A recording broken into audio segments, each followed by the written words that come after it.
നമസ്കാരം. പ്രൈം ഡിബേറ്റിലേക്ക് സ്വാഗതം. സ്ത്രീ സുരക്ഷയുടെ പേരിൽ അധികാരത്തിലെത്തിയ സർക്കാരിന് സ്വന്തം പക്ഷത്ത് സ്ത്രീ പീഡന പരാതിയിൽ പോലീസ് കുറ്റപത്രം നൽകിയ MLA ഇരിക്കുന്നതിൽ ജാള്യതയില്ലേ? മുകേഷിനെതിരെ പീഡന പരാതി വന്നപ്പോൾ പരാതിയിലെ ന്യായാന്യായങ്ങൾ പോലീസ് അന്വേഷിക്കട്ടെ എന്നായിരുന്നു നിലപാട്. പോലീസ് തെളിവ് കണ്ടെത്തി കുറ്റപത്രം കൊടുത്തപ്പോൾ കുറ്റക്കാരനായി കോടതി കണ്ടെത്തട്ടെ, അപ്പോൾ നടപടിയെടുക്കാം എന്ന് മറുപടി. UDF MLA മാർ രാജിവെച്ചില്ലല്ലോ എന്ന പതിവ് പല്ലവി. അതായത് UDF-ന് പകരം LDF-നെ തെരഞ്ഞെടുത്തവർ ഇനി മിണ്ടരുതെന്ന്.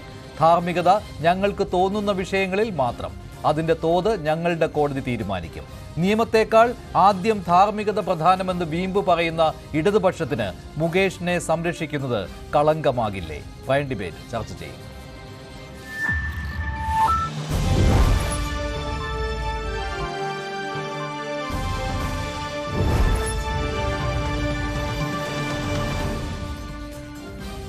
പ്രൈം ഡിബേറ്റിൽ കോൺഗ്രസ് നേതാവ് ശ്രീമതി വീണ എസ് നായർ, രാഷ്ട്രീയ നിരീക്ഷകൻ ശ്രീ ശ്രീജിത്ത് പണിക്കർ, സാമൂഹ്യ നിരീക്ഷകൻ ശ്രീ രാഹുൽ ഈശ്വർ, ഇടത് സഹയാത്രികൻ അഡ്വക്കേറ്റ് ബൽദേവ് സച്ചിദാനന്ദൻ എന്നിവരാണ് ചേരുന്നത്. ആദ്യം വീണ എസ് നായർ, പ്രതിപക്ഷത്തിന് മുകേഷ് രാജിവെക്കണം എന്ന് പറഞ്ഞുകൊണ്ട് ഒരു സമ്മർദ്ദം ചെലുത്തുവാൻ ആഗ്രഹമില്ലേ? അതിന് കാരണം ഇന്ന് VD സതീശൻ പറഞ്ഞ ഒരു കാര്യമാണ്. അദ്ദേഹം പറഞ്ഞത് മുകേഷ് രാജിവെക്കണോ എന്നുള്ള കാര്യം പാർട്ടി തീരുമാനിക്കട്ടെ എന്നാണ്. അങ്ങനെയല്ലല്ലോ, കുറച്ചുകൂടി സമ്മർദ്ദം ഇക്കാര്യത്തിൽ എന്തുകൊണ്ട് വേണ്ട എന്നൊരു നിലപാടിൽ പ്രതിപക്ഷം.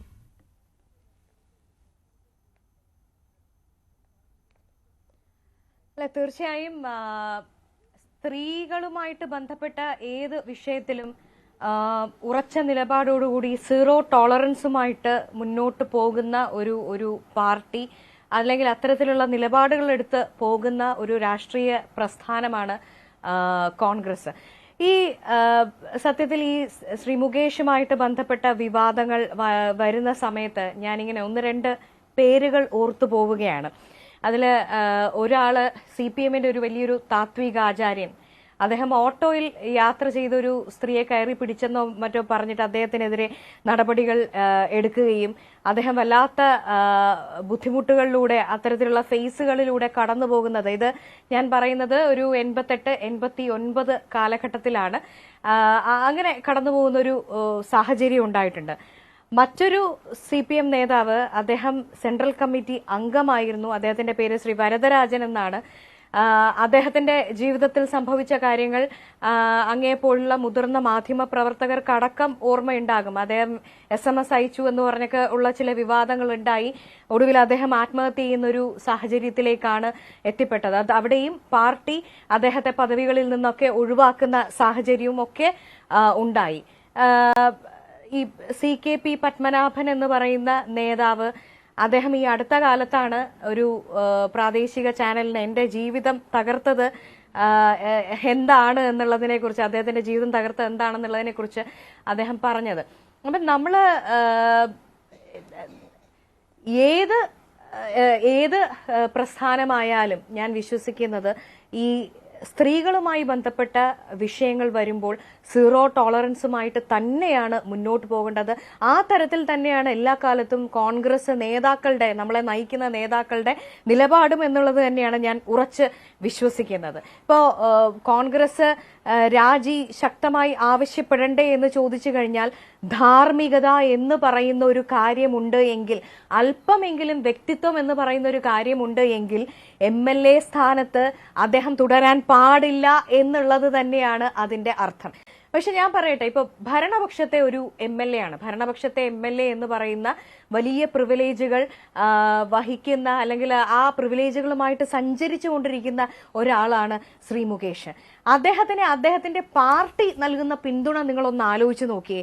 ആദ്യം തിരുത്തപ്പെടേണ്ടത് ഈ പാർട്ടിയല്ലേ? ഈ പാർട്ടി സ്ത്രീ തലേണയ്ക്കടിയിൽ വാക്കത്തി വെച്ച് ഒരു സ്ത്രീക്കും കേരളത്തിൽ ഉറങ്ങേണ്ടി വരില്ല എന്ന് പറഞ്ഞുകൊണ്ടാണ് ഒന്നാം പിണറായി സർക്കാർ തന്നെ അധികാരം പിടിക്കുന്നത്. അങ്ങനെ അധികാരത്തിൽ വന്നിട്ടുള്ള ഒരു പാർട്ടി മുൻകാലങ്ങളിൽ ഞാൻ നേരത്തെ സൂചിപ്പിച്ച ഏറ്റവും പ്രധാനപ്പെട്ട രണ്ട് നേതാക്കൾക്കെതിരെ നടപടികൾ എടുത്തിട്ടുള്ള ചരിത്രം പേറുന്ന ഒരു പാർട്ടി. പക്ഷേ അല്പം കാലം കഴിയുമ്പോൾ സഖാവ് പിണറായി വിജയന്റെ നേതൃത്വത്തിൽ അങ്ങേയറ്റം മൂല്യച്യുതിയിലേക്ക് പോവുകയും സ്ത്രീ പീഡനങ്ങളിൽ പ്രതിയാകുന്നത് MLA ആയിരിക്കാനുള്ള ഒരു അലങ്കാരമായിട്ട്, ഇപ്പൊ ഞാൻ പറയട്ടെ, ഇവരുടെ പോലീസ് തന്നെയാണ്, ഇവർ ഫോം ചെയ്തിട്ടുള്ള സ്പെഷ്യൽ ഇൻവെസ്റ്റിഗേഷൻ ടീം തന്നെയാണ് ശ്രീ എം മുകേഷിനെതിരെയുള്ള കുറ്റപത്രം സമർപ്പിച്ചിരിക്കുന്നത്. താങ്കൾ അക്കാര്യത്തിൽ ഒരു മുൻകൂർ ജാമ്യം എടുക്കുന്നത് പോലെ എനിക്ക് തോന്നുകയാണ് ശ്രീമതി വീണ എസ് നായർ. കാരണം രണ്ട് പേരുകൾ ഇവിടെ പറയാതിരിക്കുന്നതിന് വേണ്ടിയാണ്. ഈ ഭരിക്കുന്ന പാർട്ടിയെ പ്രതിനിധീകരിക്കുന്നയാളാണ് മുകേഷ്, അതുകൊണ്ട് അതിന്റെ പ്രിവിലേജ് അദ്ദേഹത്തിന് കിട്ടുമെന്ന് പറയുന്നത്. നിങ്ങൾ ഇതിൽ സമ്മർദ്ദം ചെലുത്തുന്നുണ്ടോ എന്ന് ഞാൻ ചോദിക്കാൻ കാരണം, നിങ്ങളുടെ രണ്ട് MLA മാർ സമാനമായ ആരോപണം നേരിടുന്നവരാണ്. വിൻസെന്റ് MLA-യും അതുപോലെ തന്നെ എൽദോസ് കുന്നപ്പള്ളിയും. അപ്പോൾ അതാണോ നിങ്ങളെ പിന്നോട്ട് വലിക്കുന്നത്? ഇപ്പോൾ CPM-ന്റെ ന്യായവും അത് തന്നെയാണ്. UDF-ന്റെ MLA-മാർ രാജിവെച്ചില്ലല്ലോ, പിന്നെ എന്തിനാണ് മുകേഷിന്റെ രാജി ആവശ്യപ്പെടുന്നത് എന്ന്. അത് ശരിയായ ഒരു ന്യായമല്ല. കാരണം UDF അല്ല LDF, അങ്ങനെ ഒരു കാര്യമുണ്ട്. പക്ഷെ UDF-നെ പ്രതിരോധത്തിലാക്കുന്നത് ആ കാര്യമല്ലേ? അല്ല, ഞാൻ അങ്ങയോടൊരു കാര്യം പറയട്ടെ. അങ്ങ് ഇവിടെ സൂചിപ്പിച്ചല്ലോ നമ്മുടെ രണ്ട് MLA-മാരുമായിട്ട് ബന്ധപ്പെട്ടിട്ടുള്ള കേസ്. അതിൽ ശ്രീ M വിൻസെന്റ്, നിങ്ങൾക്ക് തന്നെ ഓർമ്മയുണ്ടാവും, നിങ്ങൾ മാധ്യമങ്ങളെല്ലാം തന്നെ അദ്ദേഹത്തിനെ അറസ്റ്റ് ചെയ്ത് കൊണ്ടുപോകുന്നതും ജയിലിൽ അടയ്ക്കുന്നതും അടക്കമുള്ള കാഴ്ചകൾ കേരളത്തിലെ പ്രേക്ഷകരിലേക്ക് എത്തിച്ചിട്ടുള്ളതാണ്. കോടതി അതുമായിട്ട് ബന്ധപ്പെട്ട പ്രൊസീഡിങ്സ് നടന്നുകൊണ്ടിരിക്കുകയാണെന്നുള്ളതാണ് അതിന്റെ ഒരു വസ്തുത. ശ്രീ എൽദോസുമായിട്ട് ബന്ധപ്പെട്ട വിഷയത്തിലും എന്തൊക്കെയാണ് നടന്നത്? ഈ MLA-മാരും നിയമത്തിൽ നിന്ന് ഓടി ഒളിച്ചിട്ടില്ല. കോൺഗ്രസ് ഈ MLA-മാർക്ക് പ്രത്യേക കവചം തീർത്തുകൊണ്ട് അവരെ സംരക്ഷിക്കുന്ന നിലപാടെടുത്തിട്ടില്ല. പിണറായി വിജയൻ ആഭ്യന്തരമന്ത്രിയായിരിക്കുന്ന കേരളത്തിലെ പോലീസ് തന്നെ അന്വേഷിച്ചുകൊണ്ടിരിക്കുന്ന കേസുകളിൽ പ്രതികളാക്കപ്പെട്ടിട്ടുള്ള രണ്ടുപേരാണ് അവര്. പക്ഷേ അവർ നിയമസഭയിൽ വരുന്നുണ്ട്. ഇന്ന് ജെബി മേത്തർ പറയുന്നത് ഞാൻ ശ്രദ്ധിച്ചിരുന്നു. അവർ പറഞ്ഞത് ജെബി മേത്തർ ഇന്ന് പറഞ്ഞത് ഈ നിയമസഭയിൽ കയറാൻ അർഹതയില്ല എന്നാണ്. അതായത് ഒരു സ്ത്രീ പീഡകൻ നിയമസഭയിൽ വരാൻ അർഹനല്ല എന്ന്. അങ്ങനെയാണെങ്കിൽ മറ്റു രണ്ടുപേരുടെ കാര്യത്തിലും അത് ബാധകമായിരിക്കുമല്ലോ. അതെന്തുകൊണ്ട് കോൺഗ്രസ് മിണ്ടുന്നില്ല? അല്ല, ഞാൻ പറയട്ടെ, ശ്രീ മുകേഷ് എന്ന് പറയുന്നത് സിനിമയിലും രാഷ്ട്രീയത്തിലും ഒരുപോലെ തന്നെ ഇൻഫ്ലുവൻസ് ഉള്ള, സിനിമയിൽ അവസരങ്ങൾ നൽകാമെന്ന് പറഞ്ഞ് അമ്മയിൽ അംഗത്വം ലഭിക്കണമെങ്കിൽ അദ്ദേഹത്തെ കാര്യമായി പരിഗണിക്കണമെന്നുള്ള രീതിയിലൊക്കെ പെരുമാറി എന്ന് പറയപ്പെട്ടിട്ടുള്ള ഒരു വിഷയം ഇവിടെ നിലവിലുണ്ട്. മറ്റതങ്ങനെയല്ല. നോക്കൂ, രാഷ്ട്രീയ പ്രേരിതമായി എവിടെ നിന്നെങ്കിലും വരുന്ന ഇത്തരം ആരോപണങ്ങൾക്ക് തീർച്ചയായിട്ടും സഖാവ് പിണറായി വിജയന്റെ പോലീസ് അന്വേഷണം നടത്തുകയും അതുമായിട്ട് ബന്ധപ്പെട്ട് ജയിലിൽ അടയ്ക്കപ്പെടുകയും ചെയ്തിട്ടുള്ള കോൺഗ്രസ് MLA-മാരുമായിട്ട് കോൺഗ്രസിന്റെ MLA-മാർക്കെതിരെ ഇത്തരം പ്രശ്നങ്ങൾ വരുമ്പോൾ തല്ലുകയും CPM-ന്റെ MLA-മാർ ഇത്തരം വിഷയങ്ങളിൽ പ്രതികളാകുമ്പോൾ തലോടുകയും ചെയ്യുന്ന രാഷ്ട്രീയമാണ് സത്യം പറഞ്ഞു കഴിഞ്ഞാൽ സഖാവ് പിണറായി വിജയന്റെ ആഭ്യന്തര വകുപ്പ് നടത്തിക്കൊണ്ടിരിക്കുന്നത്. അതുകൊണ്ട് കോൺഗ്രസിന്റെ MLA-മാരെ കുറിച്ച് അങ്ങ് ചോദിക്കുമ്പോൾ ഞങ്ങളുടെ MLA-മാര് തല്ലുകൊണ്ടവരാണ്, അവര് അന്വേഷണത്തിന് നിയമത്തിന് മുൻപിൽ കൃത്യമായ രീതിയിൽ സഹകരിച്ചിട്ടുള്ളവരാണ്, അതുമായി ബന്ധപ്പെട്ട് മുന്നോട്ട് പോയിക്കൊണ്ടിരിക്കുന്നവരാണ്. എന്നാൽ മുകേഷ് ആകട്ടെ, മുകേഷിനെതിരെ ആദ്യമേ ഈ റിവലേഷൻ വരുന്ന സമയത്ത് തന്നെ ശ്രീമതി ബൃന്ദ കാരാട്ട്, ആനി രാജ അടക്കമുള്ളവർ ഇദ്ദേഹം MLA സ്ഥാനം രാജിവെച്ച് പോകണമെന്ന് CPI-യുടെയും CPM-ന്റെയും സമുന്നതരായിട്ടുള്ള വനിതാ നേതാക്കന്മാർ സർക്കാർ തന്നെയാണല്ലോ ഈ കേസിൽ വരുന്നത്. അപ്പോൾ സർക്കാരിന്റെ ഒരു പ്രിവിലേജ് മുകേഷിന് കിട്ടുമെന്നുള്ള ഒരു ഫീലിംഗ് എന്തായാലും പൊതുസമൂഹത്തിലുണ്ട്. ശ്രീ രാഹുൽ ഈശ്വർ, അതൊരു വലിയ കാര്യം തന്നെയാണ്. ആദ്യം തന്നെ നിയമപരമായി തിരുത്തട്ടെ. ശ്രീ മുകേഷിനെതിരെ വന്നത് റെവലേഷൻ അല്ല, അലിഗേഷൻ മാത്രമാണ്. ആ അലിഗേഷൻ ശരിയായിരിക്കാം, തെറ്റായിരിക്കാം. കേരളത്തിൽ ബുദ്ധിയും ബോധവും ഉള്ളവർക്കെല്ലാം പല ആൾക്കാർക്കെതിരെ ഈ സോകോൾഡ് വ്യാജ അലിഗേഷനും വ്യാജ പരാതി ഉന്നയിച്ച സ്ത്രീ, അവരുടെ ക്രെഡിബിലിറ്റി തുടങ്ങിയ കാര്യങ്ങൾ അറിയാം. അതുകൊണ്ട് ശ്രീ മുകേഷിനെതിരെ വന്നത് റെവലേഷൻ അല്ല, അലിഗേഷൻ മാത്രമാണ്. എൽദോസ് കുന്നപ്പള്ളിക്കെതിരെ വന്നതും വെറും അലിഗേഷൻ മാത്രമാണ്. അത് സിനിമാ കഥ പോലെ ഇരിക്കുന്നു. വീണ പറഞ്ഞപ്പം കേട്ടില്ലേ? തിരിച്ചു കേൾക്കൂ. ഈ കാണുന്ന എല്ലാ പുരുഷന്മാരെ ശത്രുപക്ഷത്തൊന്നും നിർത്തണ്ട. ഈ വിഷയത്തിൽ വിശ്വമൗനായ ശ്രീ ശശി തരൂർ വ്യക്തമായ നിലപാട് പറഞ്ഞിട്ടുണ്ട്. ശശി തരൂർ പറഞ്ഞ എന്താ? അതിന്റെ മറുപടി പറയട്ടെ, അതിന്റെ മറുപടി പറഞ്ഞോട്ടെ, മറുപടി പറയട്ടെ വീണ, ആ മറുപടി കേൾക്കൂ. അല്ല രാഹുൽ, ഈ കാര്യത്തിൽ ഈ മുകേഷ് ഏത് പാർട്ടിയുടെ പ്രതിനിധിയാണോ ആ പാർട്ടി ഭരിക്കുന്ന സംസ്ഥാനത്ത് ആ സർക്കാരിന്റെ കീഴിലുള്ള പോലീസ് തന്നെ അന്വേഷിച്ച് ഡിജിറ്റൽ തെളിവുകൾ അടക്കം ഹാജരാക്കിയിരിക്കുകയാണ്, കുറ്റപത്രം നൽകിയിരിക്കുകയാണ്. പോലീസിന് പോലും ഇക്കാര്യത്തിൽ മുകേഷിനെ രക്ഷിക്കാൻ പറ്റിയിട്ടില്ല. തെളിവുകൾ ഹാജരാക്കിയിരിക്കുകയാണ്. കുറ്റപത്രം നൽകിയ ഒരു വ്യക്തി, ആ വ്യക്തി നേരിടേണ്ടത് വിചാരണയാണ്. വിചാരണ സമയത്ത് പ്രോസിക്യൂഷൻ എന്ന് പറയുന്നത് സർക്കാരാണല്ലോ. ആ സർക്കാരിന്റെ പ്രതിനിധിയായിട്ട് മുകേഷ് അവിടെ ഇരിക്കുകയാണ്. അതിലെ കാര്യമാണ് ആയിക്കോട്ടെ. ചോദ്യം ചെയ്യുന്നത്. ഇവിടെ മറുപടി. മറ്റൊരു കാര്യം, ആദ്യം രണ്ട് നിയമപരമായിട്ട് വരികളിൽ മറുപടി. മുകേഷ് രാജിവെക്കേണ്ട ആവശ്യമില്ല, അതെല്ലാവരും ആദ്യം രണ്ട് സമ്മതിക്കുന്നതാണ്. വരികളിൽ പക്ഷേ അവിടെ മറുപടി. ധാർമ്മികത എന്നൊരു പ്രശ്നമുണ്ട്. അതിപ്പോൾ പുരുഷൻ സ്ത്രീ വിഷയമല്ല ഇക്കാര്യത്തിൽ. അല്ലല്ല, പുരുഷൻ സ്ത്രീ വിഷയം കൂടിയാണ്. കൃത്യമായ മറുപടി പറയാം. വിശ്വപൗരനായ ശ്രീ ശശി തരൂർ വ്യക്തമായി തന്നെ ഈ വിഷയം ഉയർന്നപ്പോൾ, ശശി തരൂർ എന്ന് പറഞ്ഞാൽ കക്ഷി രാഷ്ട്രീയത്തിനപ്പുറം ലോകം ആദരിക്കുന്ന വ്യക്തിയാണ്. അദ്ദേഹം പറയുകയുണ്ടായി, ശ്രീ മുകേഷ് ഒരു കാരണവശാലും രാജിവെക്കേണ്ട ആവശ്യമില്ല. 3 മാസം കഴിഞ്ഞ് കേസില്ലെന്ന് പോലീസ് പറഞ്ഞാലോ കോടതി പറഞ്ഞാലോ അദ്ദേഹത്തിന്റെ സ്ഥാനത്തിന് എന്ത് സംഭവിക്കും? നിയമത്തിന്റെയും നീതിയുടെയും വഴിക്ക് പോകണം. കോടതി ഉത്തരവ് വരികയാണെങ്കിൽ അദ്ദേഹം രാജിവെക്കട്ടെ. ശ്രീ സുരേഷ് ഗോപി നമ്മുടെ കേന്ദ്രമന്ത്രിയും എംപിയുമാണ്, അദ്ദേഹം BJP കാരനാണ്. ശശി തരൂർ സാർ കോൺഗ്രസ്സുകാരനാണ്. ശ്രീ സുരേഷ് ഗോപി പറഞ്ഞത് എന്താ? എന്തിനാ മുകേഷ് രാജിവെക്കുന്നത്? ഏതെങ്കിലും കോടതിയുടെ ഭാഗത്ത് നിന്ന് അഡ്വേഴ്സ് പരാമർശം ഉണ്ടായോ? അപ്പോൾ വെറും ബ്ലാക്ക് മെയിലിന് വേണ്ടി തന്നെ കൊടുക്കാൻ ശ്രമിച്ചതാണെന്ന് ശ്രീ മുകേഷ് പറഞ്ഞ വ്യക്തമായി തന്നെ ശ്രീ മുകേഷ് ചൂണ്ടിക്കാണിച്ച കുറെ കാര്യങ്ങളുണ്ട്. ശ്രീ അമർഭാഗത്തെ പരാതിക്കാരി, ആ പരാതിക്കാരി ന്യൂസ് 18 ചാനൽ ചർച്ചയിൽ എൻ്റെ കൂടെ ഇരുന്നപ്പോൾ അവർക്കെതിരെ വന്ന പോക്സോ കേസിൽ ആ പെൺകുട്ടിയുടെ പേര് വരെ വെളിപ്പെടുത്തിയ വ്യക്തിയാണ്. 2 വർഷം അകത്തിടാൻ പറ്റുന്ന കുറ്റം ടിവിയിൽ ലൈവായിട്ട് ചെയ്ത് രാഹുൽ, ഇക്കാര്യത്തിൽ പല കേസുകളിലും പോലീസ് അന്വേഷിച്ച് കണ്ടെത്തി ഈ പരാതി നിലനിൽക്കില്ല എന്ന് പറഞ്ഞ് റഫർ ചെയ്തിട്ടുണ്ട് പല കേസുകളും. പക്ഷെ ഇവിടെ അങ്ങനെയല്ല, ഇവിടെ അങ്ങനെയല്ല. കുറ്റപത്രം നൽകിയിരിക്കുകയാണ് പോലീസ്. കുറ്റപത്രത്തിൽ പോലീസ് എന്ത് കണ്ടെത്തിയെന്നാ പറയുന്നത്? പോലീസ് കുറ്റപത്രം നൽകിയില്ല, എന്നാലും തെളിവ് കണ്ടെത്തിയതുകൊണ്ടാണല്ലോ കുറ്റപത്രം നൽകുന്നത്. അല്ല, ഇവർ തമ്മിൽ പരസ്പരം വാട്സാപ്പിൽ കോണ്ടാക്ട് ഉണ്ട്. ഈ സ്ത്രീ പലർക്കും ഉമ്മ അയച്ചു, ഹാർട്ട് അയച്ചു, 20,000 രൂപ ചോദിച്ചു, 1,00,000 രൂപ ചോദിച്ചു, പലതവണ മുകേഷിനോട് അവസരം ചോദിച്ചു എന്ന് പറഞ്ഞാൽ ഇവരെ മുകേഷ് റേപ്പ് ചെയ്തു എന്നാണോ? പോലീസ് കണ്ടെത്തിയ കാര്യമാണ് ഞാൻ പറയുന്നത്. പോലീസിന് വേണമെങ്കിൽ രക്ഷിക്കാമായിരുന്നുവല്ലോ മുകേഷിനെ. പോലീസിന് മുകേഷിനെ രക്ഷിക്കാമായിരുന്നു. മറ്റൊരു കാര്യമുണ്ട്. അല്ലല്ല, മുകേഷ് പറഞ്ഞ കാര്യം ഇവർ എന്നോട് കാശ് പിടുങ്ങുവാനും അവസരങ്ങൾക്ക് വേണ്ടിയാണ് വന്നത് എന്നായിരുന്നുവല്ലോ. പക്ഷെ പോലീസ് തള്ളിക്കളഞ്ഞിരിക്കുകയാണ് ശ്രീ രാഹുൽ. പോലീസിന് ഇവിടെ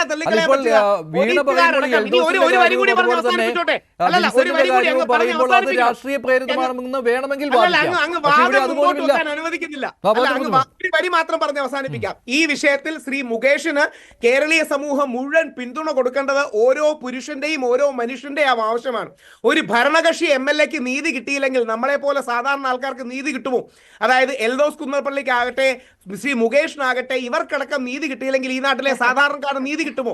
പോലീസുകാരടക്കം പ്ലേയിങ് സേഫ് ആണ്, പ്ലേയിങ് ടു ദി ഗാലറിയാണ്.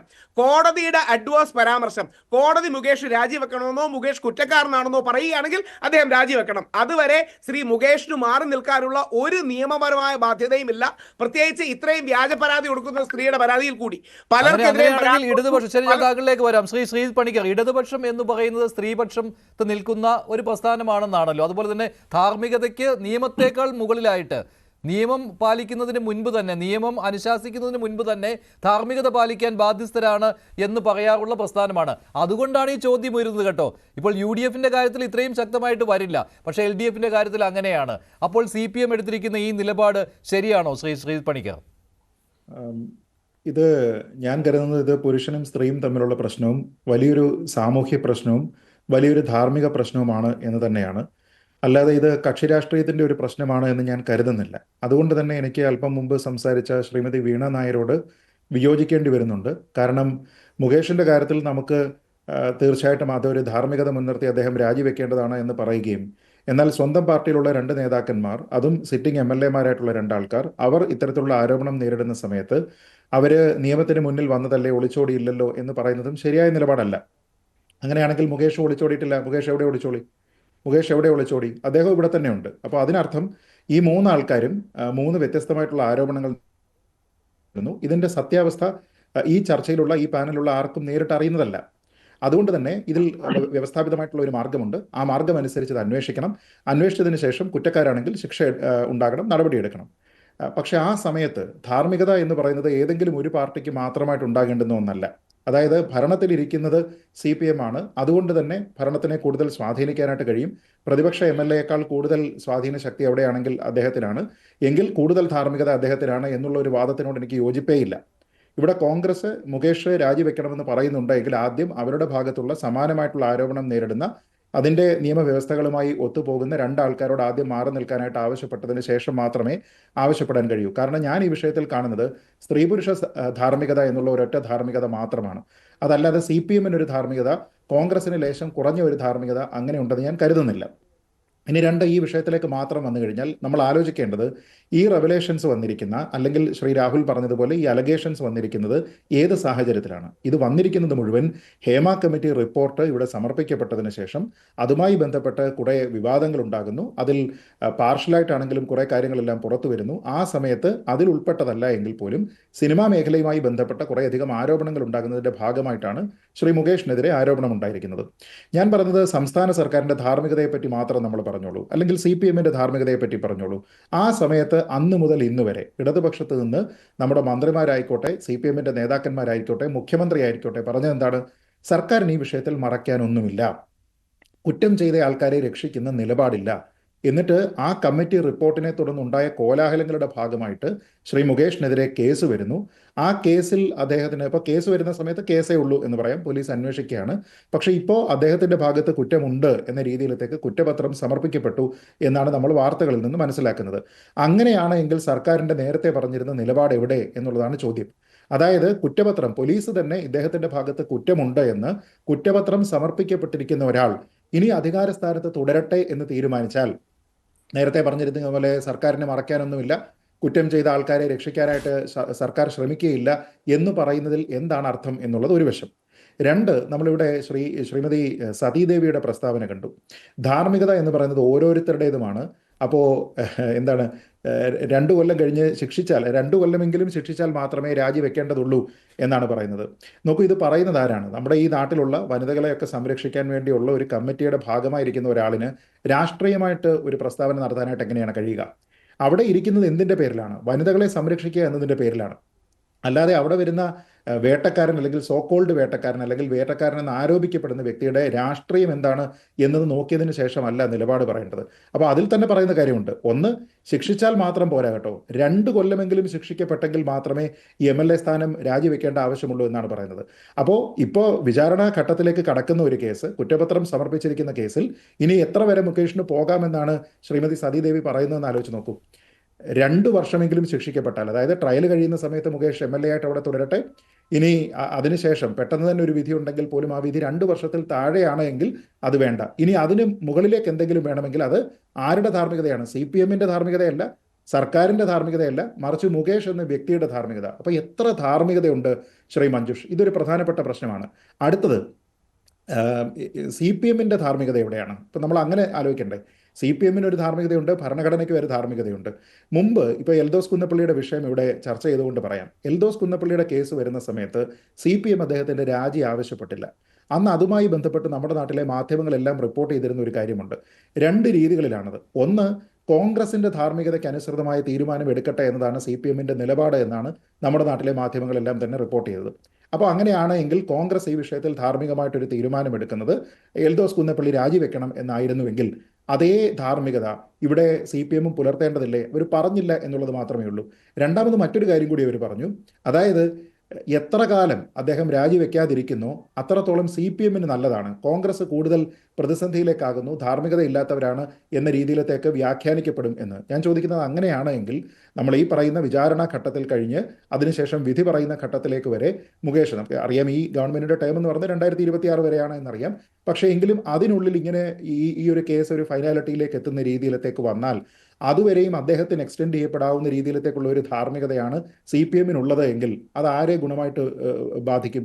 CPM-നെതിരെ ദോഷമായിട്ട് വരും, കോൺഗ്രസിനെ അങ്ങനെയാണെങ്കിൽ ഗുണമായിട്ട് വരും. ഞാൻ പറയുന്നത്, ഈ സ്ത്രീ സംരക്ഷണം എന്നൊക്കെ പറയുന്നത് രാഷ്ട്രീയ നേതാക്കളോട് ചോദിക്കാനേ പാടില്ല, പുരുഷനായാലും സ്ത്രീ ആയാലും. ഞാൻ ഇവിടെ പ്രതീക്ഷിക്കുന്നത് ശ്രീമതി വീണയെ പോലെയുള്ള ഒരു നേതാവ് പറയേണ്ടത്, എൻ്റെ പാർട്ടിയിലുള്ളയാളാണെങ്കിലും മറ്റൊരു പാർട്ടിയിലുള്ളയാളാണെങ്കിലും സ്ത്രീ വിഷയത്തിൽ കുറ്റപത്രം സമർപ്പിക്കപ്പെട്ടിട്ടുണ്ട് എങ്കിൽ, പ്രതി ചേർക്കപ്പെട്ടിട്ടുണ്ട് എങ്കിൽ നിശ്ചയമായിട്ടും അവർക്കൊരു നിയമമേ ബാധകമാകാവൂ എന്നാണ്. അല്ലാതെ എൻ്റെ നേതാവിനെ പിടിച്ചുകൊണ്ട് പോയല്ലോ, ജയിലിൽ അടച്ചല്ലോ, അദ്ദേഹം അന്വേഷണത്തിനോട് സഹകരിക്കുന്നില്ലേ എന്ന് ചോദിക്കുന്നതല്ല അതിന്റെ ഉത്തരം. ശരി, വീണ എസ് നായർ അങ്ങനെ ഒരു നിലപാടെടുക്കാൻ കഴിയുമോ? അങ്ങനെ ഒരു നിലപാടെടുക്കാൻ കഴിയുമോ? നിലപാടെടുക്കുകയാണെങ്കിൽ 3 പേരും 3 MLA-മാരും നിയമസഭയിൽ കയറാൻ പറ്റില്ല എന്നൊരു നിലപാടെടുക്കാൻ എന്തുകൊണ്ട് കഴിയുന്നില്ല?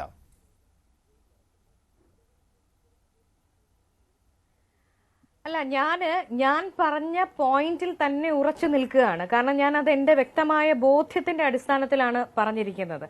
പിന്നെ ഇവിടെ ഡോക്ടർ ശശി തരൂർ പറഞ്ഞ കാര്യത്തെക്കുറിച്ചൊക്കെ ശ്രീ രാഹുൽ ഈശ്വർ പറഞ്ഞു. കുറ്റപത്രം സമർപ്പിച്ചതിന് ശേഷം അദ്ദേഹം അങ്ങനെ പറഞ്ഞു എന്നുള്ളത് എനിക്കറിയില്ല. കുറ്റപത്രം സമർപ്പിച്ചതിന് മുമ്പ് ഒരുപക്ഷെ അദ്ദേഹം പറഞ്ഞിരിക്കാം, അതിനുശേഷം അങ്ങനെ പറഞ്ഞിട്ടുണ്ടോ എന്നുള്ളത് ഞാൻ ഈ പറഞ്ഞല്ലോ ഒരു ഭരണ അതെ അതെ അതെ അതെ ഇപ്പോ കുറ്റപത്രം സമർപ്പിച്ചു, അദ്ദേഹത്തിനെതിരെ കൃത്യമായ വാട്സാപ്പ് ചാറ്റിന്റെ മെസ്സേജുകളോ മറ്റോ തെളിവുണ്ട്, അതുപോലെ ഇമെയിൽസ് തെളിവുണ്ട് എന്ന് ശ്രീ പിണറായി വിജയന്റെ തന്നെ പോലീസ് SIT അന്വേഷണത്തിലാണ് അങ്ങനെ ചാർജ് ഷീറ്റിൽ പറഞ്ഞിരിക്കുന്നതെന്നാണ് നമ്മൾ മനസ്സിലാക്കുന്നത്. അപ്പോ സ്വാഭാവികമായും ഞാൻ ഉറച്ച് വിചാരിക്കുന്നത് അദ്ദേഹം ധാർമ്മികമായി മാറി നിന്ന് അന്വേഷണത്തെ നേരിടുകയാണ് എങ്കിൽ ഒരു ഭരണപക്ഷ MLA എന്നുള്ള നിലയിൽ പറയട്ടെ, ഇപ്പോൾ കുറ്റപത്രം സമർപ്പിച്ചു, ഇനി അടുത്ത സ്റ്റേജിലേക്ക് പോകുമ്പോൾ ഈ ഇൻഫ്ലുവൻസ് ചെയ്യപ്പെടില്ല എന്നുള്ളതിന് എന്താണ് നമുക്ക് ഉറപ്പ്? എന്താണ് ഉറപ്പ്? നമുക്കിപ്പോൾ ഫെയർ ആൻഡ് ജസ്റ്റ് ആയിട്ടുള്ള ഒരു ട്രയൽ നടക്കുക എന്ന് പറയുന്ന പ്രധാനമാണ്.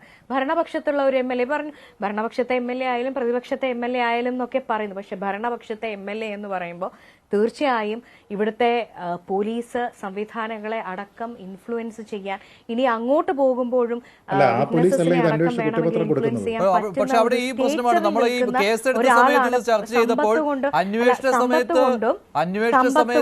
പോലീസിന്റെ പിന്തുണ, അതായത് മുകേഷിന് പോലീസിനെ സ്വാധീനിക്കാൻ പറ്റുമെന്ന് പറഞ്ഞിരുന്നു, പക്ഷേ പോലീസ് കുറ്റപത്രം നൽകി. അപ്പോൾ ആ ഒരു പോയിന്റ് വീക്ക് ആവുകയാണ് ഇവിടെ. ഇനി അങ്ങോട്ട് പോകുമ്പോൾ സ്വാധീനിക്കാൻ പറ്റില്ല എന്നൊന്നുമില്ല, പക്ഷെ ആ ഒരു പോയിന്റിന് അവിടെ ഒരു വീക്ക്നെസ് സംഭവിച്ചിരിക്കുകയാണ്. നിങ്ങള് ഒരു അതാണ് ഒരു ഭരണപക്ഷ MLAക്ക് കിട്ടുന്ന പ്രിവിലേജസ്, അദ്ദേഹത്തിന് ചെയ്യാൻ സാധിക്കുന്ന ഇൻഫ്ലുവൻസിനെ നിങ്ങൾ ഒരിക്കലും അണ്ടർ എസ്റ്റിമേറ്റ് ചെയ്ത് സംസാരിക്കരുത്. അധികാരം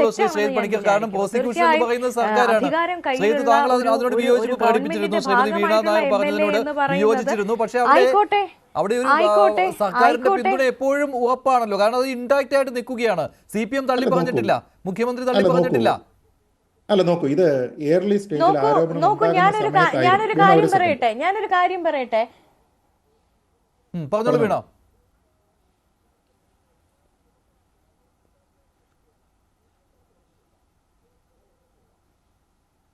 ശ്രീജിത്ത്. ഓക്കെ, അല്ല ഞാൻ അതിനോട് ശ്രീമതി വീണ പറഞ്ഞതിനോട് ഞാൻ വീണ്ടും വിയോജിക്കുകയാണ്. കാരണം ഇത് ഒരു ഏർലി സ്റ്റേജിൽ ഉണ്ടായിരുന്ന ഒരു ആരോപണമായിരുന്നുവെങ്കിൽ ഈ പറയുന്നതൊക്കെ തന്നെ ശരിയാണ്. പക്ഷേ ഇവിടെ പോലീസിന്റെ ഭാഗത്തു നിന്ന് അന്വേഷണം ഉണ്ടാകുന്നു. അന്വേഷണത്തിന്റെ അവസാന ഘട്ടത്തിലാണ് കുറ്റപത്രത്തിലേക്ക് എത്തുന്നത്. പിന്നീട് ഇത് വിചാരണയാണ് നടക്കാനുള്ളത്. അപ്പോൾ ആ സമയത്ത് വേണമെങ്കിൽ CPM-നെ സംബന്ധിച്ചിടത്തോളം, പ്രത്യേകിച്ച് ഇപ്പോൾ പിന്നെ ലോക്കൽ ബോഡി ഇലക്ഷൻസ് വരാൻ പോകുന്നു, അതിനുശേഷം 2026 നിയമസഭാ തെരഞ്ഞെടുപ്പുണ്ട്. ആ ഘട്ടത്തിൽ അങ്ങനെയാണ് എങ്കിൽ വലിയൊരു ആനുകൂല്യം മുകേഷിന് നൽകുന്ന രീതിയിലത്തേക്ക് അന്വേഷണത്തിനെ സ്വാധീനിക്കാൻ കഴിയില്ല എന്നാണ് നമ്മൾ പറയുന്നത്. അതായത് ഈ ഘട്ടത്തിൽ സ്വാധീനിച്ചില്ല എങ്കിലും പിന്നീട് ഒരു ഘട്ടത്തിൽ സ്വാധീനിക്കാനായിട്ട് സാധിക്കുകയൊക്കെ ചെയ്യും. പക്ഷെ ഞാൻ പറയുന്നത് വിചാരണ ഏത് സമയത്ത് നടക്കുന്നു, ഈ വിഷയത്തിൽ എപ്പോൾ തീരുമാനമാകുന്നു, ഈ കാര്യങ്ങളെല്ലാം പൂർണ്ണമായിട്ടും സർക്കാരിൻ്റെ നിയന്ത്രണത്തിലുള്ളതല്ലല്ലോ. അപ്പോൾ അങ്ങനെയാണ് എങ്കിൽ ഇവിടെ ഏറ്റവും കൂടുതൽ സർക്കാരിന് സബോട്ടാഷ് ചെയ്യാൻ കഴിയുമായിരുന്നത് അന്വേഷണ ഘട്ടമാണ്. അപ്പോൾ ആ അന്വേഷണ ഘട്ടത്തിൽ പോലീസ് യാതൊരു വിധത്തിലുള്ള ആനുകൂല്യവും ശ്രീ മുകേഷിന് നൽകിയിട്ടില്ല എന്ന് മനസ്സിലാകുന്ന ഒരു ഘട്ടത്തിൽ പിന്നീട് അദ്ദേഹം ഭരണപക്ഷത്തു നിന്നുള്ള ഒരു MLA ആണ് എന്നുള്ള ഒരു വാദത്തിന് യാതൊരു വിധത്തിലുള്ള പ്രസക്തിയുമില്ല. പിന്നെ ഞാൻ നേരത്തെ പറഞ്ഞ ഒരു കാര്യത്തിനും കൂടി മറുപടി പറയേണ്ടതുണ്ട്. കാരണം വീണ പറഞ്ഞത് കോൺഗ്രസിൻ്റെ MLA-മാരുടെ വിഷയത്തിൽ വീണയ്ക്ക് കൃത്യമായിട്ടുള്ള ബോധ്യമുണ്ട് എന്നാണ്. ശരി, അങ്ങനെയാണ് എങ്കിൽ അതേ ബോധ്യം ശ്രീ മുകേഷിൻ്റെ കാര്യത്തിൽ ശ്രീമതി P. സതീദേവിക്കോ ശ്രീമതി PK ശ്രീമതിക്കോ ഉണ്ട് എങ്കിൽ നമുക്ക് അവരെ എങ്ങനെ കുറ്റപ്പെടുത്താനായിട്ട് കഴിയും? അപ്പോൾ പിന്നെ ധാർമ്മികതയുടെ പേരിൽ രാജിവെക്കണമെന്ന് പറഞ്ഞു കഴിഞ്ഞാൽ അത് അങ്ങോട്ടും ഇങ്ങോട്ടും ക്യാൻസൽ ഔട്ട് ആവില്ലേ? ഞാൻ പറഞ്ഞത് അതുകൊണ്ടാണ്. ഇതിൽ കോൺഗ്രസിൻ്റെ ധാർമ്മികതയോ CPM-ന്റെ ധാർമ്മികതയോ ഇല്ല. സ്ത്രീപക്ഷ നിലപാട് എന്നൊന്നുണ്ട് എങ്കിൽ ഈ വിഷയത്തിൽ കേവല ആരോപണമല്ല, മറിച്ച് കുറ്റപത്രം സമർപ്പിക്കപ്പെട്ടിട്ടുണ്ട് എങ്കിൽ ഏറ്റവും മിനിമം ഒരു ജനപ്രതിനിധി അവിടെ നിന്ന് മാറി നിൽക്കേണ്ടതാണ് മര്യാദ എങ്കിൽ ആ മര്യാദ കോൺഗ്രസിന് ബാധകമാണ്, CPM-ന് ബാധകമാണ്. രണ്ടുപേരിപ്പുറത്തും ഒരാൾ അപ്പുറത്തും എന്ന് പറയുന്ന സമയത്ത് നമ്മളതിൽ ഭരണപക്ഷത്തുള്ളയാളാണല്ലോ പ്രതിപക്ഷത്തുള്ളയാളാണല്ലോ, നമ്പറുകളിൽ ഒന്ന് കുറവാണല്ലോ കൂടുതലാണല്ലോ എന്നൊന്നുമല്ല പറയേണ്ടത്. നമ്മളിവിടെ ഇപ്പം ഞാൻ മനസ്സിലാക്കുന്നത് ഇവിടെ ഈ ചർച്ചയിൽ ഒരുപക്ഷെ ശ്രീമതി വീണയേക്കാൾ കൂടുതൽ സ്ത്രീപക്ഷം പറയുന്നത് ഞാനാണ്. അങ്ങനെ അല്ല ഉണ്ടാകേണ്ടതെന്നാണ് ഞാൻ കരുതുന്നത്. ശ്രീമതി വീണ തന്നെ അത് പറയണം, എന്നേക്കാൾ കൂടുതലായിട്ട് പറയേണ്ടതാണ്. കാരണം ഒരു സ്ത്രീയുടെ പ്രശ്നങ്ങൾ എന്തൊക്കെയാണ് എന്നുള്ളത് വീണയ്ക്കാണ് കൂടുതലായിട്ട് അറിയാവുന്നത്.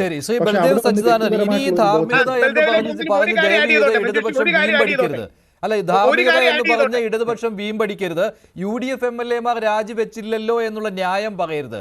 കാരണം UDF അല്ല LDF എന്ന് നിങ്ങൾ എപ്പോഴും പറയുന്നതാണല്ലോ. ശ്രീ ബൽദേവ്. രാഹുൽ എന്താ പറയണമെന്ന് ഇതിൽ സാറില്ല, ബൽദേവ് പറഞ്ഞോളൂ, അത് കഴിഞ്ഞ് രാഹുലിലേക്ക് പോകാം. ആഡ് ചെയ്തോട്ടെ. അല്ലല്ല, ഒരു കാര്യം, ഈ ശ്രീ വീണയുടെ ഈ പ്രസംഗം കേട്ടിട്ട് എനിക്ക് തോന്നിയാണ് അങ്ങനല്ല. ഈ ന്യൂസ് 18 ചാനലിൽ വന്ന് ന്യൂസ് 18, അതായത് വേറൊരു ചാനലല്ല, ന്യൂസ് 18 ചാനലിൽ വന്ന് പോക്സോ ആക്ടിന്റെ സെക്ഷൻ 23 പ്രകാരം കുട്ടിയുടെ ഐഡന്റിറ്റി വെളിവാക്കരുതെന്ന് പറയുന്ന നിയമം ഉള്ളപ്പോൾ, അതിന് പണിഷ്മെന്റ് ഉള്ളപ്പോൾ, ഫൈൻ ഉള്ളപ്പോൾ, ന്യൂസ് 18 ചാനലിന്റെ പരിപാടിയിൽ വന്ന് ആ വ്യക്തിയുടെ പേര് പറഞ്ഞ ആ സോ കോൾഡ് വ്യാജ പരാതിക്കാരിക്കെതിരെ ഏതെങ്കിലും ഒരു പോലീസുകാർ കേസെടുത്തോ? ഈ നാട്ടിൽ കോൺഗ്രസോ കമ്മ്യൂണിസ്റ്റോ BJP ഒന്നുമില്ല. ആണാണെങ്കിൽ അവനാണ് കുറ്റക്കാരൻ, സ്ത്രീ ആണെങ്കിൽ അവൾ എന്ത് ചെയ്താലും ഈ നാട്ടിലെ ആൾക്കാർ തൊടാനുള്ള ധൈര്യം കാണിക്കില്ല. അതിനുള്ള നട്ടല്ലും ചങ്കുറപ്പുള്ള പോലീസുകാരില്ല. അത് പറയാനുള്ള സിസ്റ്റമോ സംവിധാനമോ ഇല്ല. മഞ്ജുഷിന്റെ ക്ലിപ്പുകൾ ബാക്കിലോട്ട് അടിച്ചു നോക്കിയാൽ മതി. താങ്കളുടെ അടക്കം ഈ ന്യൂസ് 18 ചാനൽ ചർച്ചയിൽ വന്ന് പോക്സോ കേസിൽ അവർക്കെതിരെ പരാതി കൊടുത്ത പെൺകുട്ടിയുടെ പേര് അവർ ചാനലിൽ ലൈവായിട്ട് പറഞ്ഞു. 1 വർഷത്തിലധികം തടവ് കിട്ടാൻ സാധ്യതയുള്ളതാണ്. ആ സ്ത്രീക്കെതിരെ ഏതെങ്കിലും പോലീസുകാരൻ കേസെടുത്തോ? അതെന്താ? ഇവിടെ എന്നും ആണുങ്ങൾ ഓർക്കുക, നിങ്ങൾ കോൺഗ്രസ് ആകാം, കമ്മ്യൂണിസ്റ്റ് ആകാം, BJP ആകാം, നിങ്ങൾ ആണാണെങ്കിൽ നിങ്ങൾ ടാർഗറ്റ് ചെയ്യപ്പെടും. അതാണ് ഇവിടെ സംഭവിക്കുന്നത്. ശരി, ബൽദേവ് മറുപടി പറയേണ്ടത് ഇതിനാണ്. എന്തുകൊണ്ട് മുകേഷിന് മാത്രമായിട്ട് പ്രത്യേക ഒരു ധാർമ്മികത? അതായത് CPM എന്തുകൊണ്ട്, ഇപ്പോൾ CPM വലിയ ധാർമ്മികത പറയുമ്പോൾ അതിൽ മുകേഷിനെ എന്തുകൊണ്ട് മാറ്റി നിർത്തുന്നു? തിളക്കമുള്ള നക്ഷത്രങ്ങളും സുന്ദരചന്ദ്രനുമുള്ള ആകാശം നിഗൂഢതകൾ നിറഞ്ഞതാണ്. ഇവിടെ ശ്രീജിത് പണിക്കർ പറഞ്ഞതുപോലെ CPM-ന് അങ്ങനെ പ്രത്യേകിച്ചൊരു ധാർമ്മികത ഈ പ്രശ്നത്തിൽ വേണ്ട. കാരണം CPM-ന് മുകേഷിനെ സംരക്ഷിക്കണമെന്നുണ്ടെങ്കിൽ തീർച്ചയായിട്ടും ഇവിടെ പറഞ്ഞതുപോലെ കുറ്റപത്രം കൊടുക്കാതിരിക്കാമായിരുന്നു. പോലീസ് അന്വേഷിക്കുന്ന ഉദ്യോഗസ്ഥനെ വിളിച്ച് റഫർ എഴുതി തള്ളുക എന്ന് പറയും. ഒരു കാര്യം പറയും, ഇന്ന് കൊല്ലം കോടതിയിൽ നിന്ന് തെക്കുംപാം പോലീസ് സ്റ്റേഷൻ ക്രൈം 10/22/25 ഒരു പ്രതിക്ക് ഞാൻ ജാമ്യം ഇട്ടൊരു പോക്സോ കേസിലെ പ്രതിയാണ്. 3, 4, 5, 6 ഞാൻ പ്രായപൂർത്തിയാത്ത പെൺകുട്ടിയെ റേപ്പ് ചെയ്തു. അവൻ ജയിലിൽ നിന്ന് പുറത്തിറങ്ങി നേരെ എൻ്റെ വീട്ടിൽ വന്നിട്ട് ആണയിട്ട് പറയുകയാണ്, ഞാൻ ഈ പെൺകുട്ടിയെ ഒന്നും ചെയ്തിട്ടില്ല, പെൺകുട്ടി എന്നെ ചതിക്കുകയായിരുന്നു. അപ്പൊ ഇത് എന്താ 30 ദിവസം ആ ചെറുപ്പക്കാരൻ ജയിലിൽ കിടന്നു. അപ്പൊ ഒരു പെൺകുട്ടി ഇങ്ങനെ ഒരു മൊഴി പറഞ്ഞു കഴിഞ്ഞാൽ അതിന്റെ യാഥാർത്ഥ്യം എന്താണെന്ന് ഇപ്പോഴത്തെ പോക്സോ നിയമം അനുസരിച്ച് നോക്കുന്നില്ല. പ്രായപൂർത്തിയാത്ത പെൺകുട്ടി, അതിന് പ്രായപൂർത്തിയായ പെൺകുട്ടിയായപ്പോൾ നാളെ പറയുകയാണ് ഇന്നാരെന്റെ ബലാത്സംഗം ചെയ്തു അല്ലെങ്കിൽ എന്ത് ചെയ്യുന്നു പറഞ്ഞാൽ കേസ് നേരെ പോലീസ് കേസെടുക്കുകയാണ്. അങ്ങനെ ഒരു നിയമം നമ്മുടെ നാട്ടിൽ ഇപ്പൊ നിലനിൽക്കുകയാണ്. ആ ചെറുപ്പക്കാരൻ ഇത് കരയുകയാണ്, ഞാനൊന്നും ചെയ്തിട്ടില്ലായിരുന്നു. അപ്പൊ ഇത് നിരവധി കേസുകൾ ഇങ്ങനെ നാട്ടിൽ സംഭവിക്കുന്നുണ്ട്. അപ്പൊ ഇവിടുത്തെ പ്രശ്നം മുകേഷ് തന്നെ വ്യക്തമായിട്ട് പറഞ്ഞു. മുകേഷിനെ അയച്ച വാട്സപ്പ് ചാറ്റുകൾ നമ്മളെല്ലാവരും, മഞ്ജേഷ് ഉൾപ്പെടെ ഇരിക്കുന്നു, വീണ എല്ലാവരും വായിച്ചാണ്. അതിനകത്തൊക്കെ വന്ന് അവസരം ചോദിക്കുന്നു, പൈസ ചോദിക്കുന്നു, ഇങ്ങനെ പല കാര്യങ്ങൾ ചോദിച്ചുകൊണ്ട് മെസ്സേജ് ഈ പെൺകുട്ടിയുടെ മൊബൈലിൽ നിന്ന് പോകുന്നു. പിന്നെ ആ പെൺകുട്ടിയുടെ മറ്റ് ബാക്ക്ഗ്രൗണ്ടുകളിലേക്കൊന്നും ഞാൻ പോകുന്നില്ല, ഞാൻ പറയാതെ നിങ്ങൾക്ക് എല്ലാവർക്കും അറിയാം. അപ്പൊ ഇതിനകത്ത് കോടതിയിൽ വരുമ്പോൾ ഈ കേസിനകത്ത് എന്തുമാത്രം ഇതിന് നിയമപരമായ സാധ്യതയുണ്ട്. അപ്പോൾ ഇതിനകത്ത് വെറും താത്വികമായിട്ട് അല്ലെങ്കിൽ ധാർമ്മികമായ പ്രശ്നം പറഞ്ഞുകൊണ്ട് CPM-ന്റെ പിന്തുണയോട് ജയിച്ച MLA ആയതുകൊണ്ട് ആ MLA രാജിവെച്ചു പോകണം എന്ന് പറഞ്ഞാൽ തിരിച്ചുള്ള ചോദ്യം ഗോവിന്ദ മാഷ് ചോദിച്ചത് തന്നെയാണ്. നാളെ MLA ഈ സ്ഥാനത്ത് നിന്ന് കോടതി കുറ്റമുക്തരാക്കിയത് 100% കുറ്റമുക്തരാക്കും, അതിന് തർക്കമൊന്നുമില്ല. കാര്യം ഇതിനേക്കാൾ വലിയ ഇന്ത്യയിലെ പ്രമാദമായ കേസുണ്ട്. നിങ്ങൾക്ക് എല്ലാവർക്കും നാനാ പടേക്കർ കേസ്. ഇതുപോലെ നാനാ പടേക്കർ കേസിനകത്ത് ഈ പ്രശ്നമൊക്കെ ഇട്ടത് ബോംബെ ഹൈക്കോടതി എടുത്ത് വലിച്ചൂരി എഴുത്തുള്ളത്. അപ്പൊ അതുപോലെ അതിനകത്ത് തർക്കമൊന്നുമില്ല. അപ്പൊ ഇപ്പൊ തൽക്കാലം വളരെ വലിയൊരു കാര്യമാണ് ഇടതുപക്ഷ ഗവൺമെന്റ് CPM അതിന്റെ താത്വികതയും ധാർമ്മിക മൂല്യവും ഉയർത്തിപ്പിടിച്ചുകൊണ്ട് തന്നെയാണ് മുകേഷിനെതിരെ കേസെടുക്കാൻ തയ്യാറായത്. ഇവിടെ നിരവധി കേസുകളുണ്ട്, ഞാൻ അതിലേക്കൊന്നും പോകുന്നില്ല. ഒരു FIR പോലും രജിസ്റ്റർ ചെയ്യാത്ത ഇന്ത്യയിൽ നിരവധി കേസുകളുണ്ട്. ഇന്ത്യയിൽ ആദ്യമായിട്ട് ഒരു MLA പോക്സോ കേസിൽ പ്രതിയായത് 2017 ജനുവരി മാസത്തിലാണ്. ആ MLA-ക്കെതിരെ UP-യിലാണ് കുൽദീപ് സിംഗ്. ആ MLA-ക്കെതിരെ കേസെടുക്കാൻ അലഹബാദ് ഹൈക്കോടതി 1.5 വർഷം കഴിഞ്ഞ് ഇടപെടേണ്ടി വന്നു. ഒരു FIR പോലും രജിസ്റ്റർ ചെയ്തില്ല. ആ പെൺകുട്ടി പ്രായപൂർത്തിയാത്ത പെൺകുട്ടിയെ ബലാത്സംഗം ചെയ്തിരിക്കും. ഞാൻ രാഷ്ട്രീയത്തിലേക്ക് ഒന്നും പോകുന്നില്ല, BJP-യുടെയോ കോൺഗ്രസിന്റെ കാര്യമൊന്നും ഞാൻ പറയുന്നില്ല. അപ്പം ആ ധാർമ്മികത ഒന്നും വെക്കാതെ ആ പെൺകുട്ടി പരാതി കൊടുത്തപ്പോൾ തന്നെ FIR എടുക്കുന്നു, അതിനകത്ത് കുറ്റപത്രം കൊടുക്കുന്നു, കേസ് കോടതിയിൽ വരട്ടെ. ആ കുറ്റപത്രം, നമ്മുടെ ഒരു നിയമവ്യവസ്ഥ എന്താ, എനിക്കെതിരെ ഒരു കേസ് വന്നാൽ ഒരു കോടതി ഞാൻ കുറ്റവാളിയാണെന്ന് കണ്ടെങ്കിൽ മാത്രമേ ഞാൻ കുറ്റവാളിയാകും. അത് ശരിയായ കാര്യമാണ്, അത് വളരെ കൃത്യമായ കാര്യമാണ്. അത് മാത്രമല്ല ശിക്ഷാ കാലയളവ് കൂടി നോക്കിയിട്ട് രാജിവെക്കാനുള്ള ജനപ്രതിനിധികൾ രാജിവെക്കേണ്ടതുള്ളൂ. പക്ഷെ ഇവിടെ അങ്ങനെ അല്ലല്ലോ ശ്രീ ബൽദേവ് സച്ചിദാനന്ദൻ. മുകേഷ് എന്ന് പറയുന്ന ഒരു ജനപ്രതിനിധിയാണ്, അത് CPM-ന്റെ MLA ആണ്. CPM ഉയർത്തിപ്പിടിക്കുന്ന ധാർമ്മികത പെട്ടെന്നൊരു ദിവസം ഇല്ല, കേസിൽ മുകേഷ് കുറ്റവാളി അല്ല എന്ന് പാർട്ടിക്ക് സ്വയം ബോധ്യപ്പെടുന്നു. അതായത് പാർട്ടി കോടതിയാണ് ഇപ്പോൾ കോടതിക്കാണ് ബോധ്യപ്പെട്ടിരിക്കുന്നത്, പാർട്ടി കോടതിക്കാണ് ബോധ്യപ്പെട്ടിരിക്കുന്നത് കുറ്റവിമുക്തനായി തന്നെ വരുമെന്ന്. അല്ല പിന്നെ ആർക്കാണ്? കോടതിയുടെ മുന്നിലുള്ള കാര്യമല്ലേ ഇത്? മഞ്ചേഷ്, ഞാൻ 100% പറയുന്നത് ഈ കേസിനകത്ത് ഞാൻ ഇപ്പോൾ പറഞ്ഞ ഉദാഹരണം അനുസരിച്ച് മുകേഷ് 100% നിരപരാധിയാണെന്ന് വിചാരിക്കും. നാളെ എന്റെ പേരിൽ ഞാനും ഇടതുപക്ഷം അത് അങ്ങനെ പറയാൻ എങ്ങനെയാണ് സാധിക്കുക ശ്രീ ബൽദേവ് സച്ചിദാനന്ദൻ? തീർച്ചയായിട്ടും അങ്ങനെയാണെങ്കിൽ പോലീസിന് വീഴ്ച പറ്റി അവിടെ, പോലീസിനോട് വീഴ്ച പറ്റി. ഞാനൊരു 100 എക്സാമ്പിൾ തരാം. ഇതുപോലെ നിരപരാധികളായിട്ടുള്ള എത്രയോ പേരുടെ പേരിൽ ഇങ്ങനെയുള്ള സ്ത്രീപീഡനം ഏറ്റവും അങ്ങനെയാണെന്ന് വെച്ച് മുകേഷിന്റെ കാര്യത്തിൽ താങ്കൾ ഒരു പ്രജുഡൈസ് ആയിട്ട് ചിന്തിക്കുമ്പോൾ അത് CPM അങ്ങനെയാണ്. കാരണം മുകേഷ് കുറ്റവാളി അല്ല എന്ന് നേരത്തെ തന്നെ പ്രഖ്യാപിച്ചിരിക്കുകയാണ്. എന്നിട്ട് സ്ത്രീപക്ഷത്താണ് ഞങ്ങൾ എന്ന് പറഞ്ഞുകൊണ്ട് സ്ത്രീപക്ഷത്താണ് ഞങ്ങൾ എന്ന് പറഞ്ഞുകൊണ്ട് ഇതാ ഞങ്ങളുടെ പോലീസാണ് അന്വേഷിച്ചത്, ഞങ്ങളുടെ പോലീസാണ് കുറ്റപത്രം നൽകിയത് എന്ന് മേനി പറയുകയും ചെയ്യും.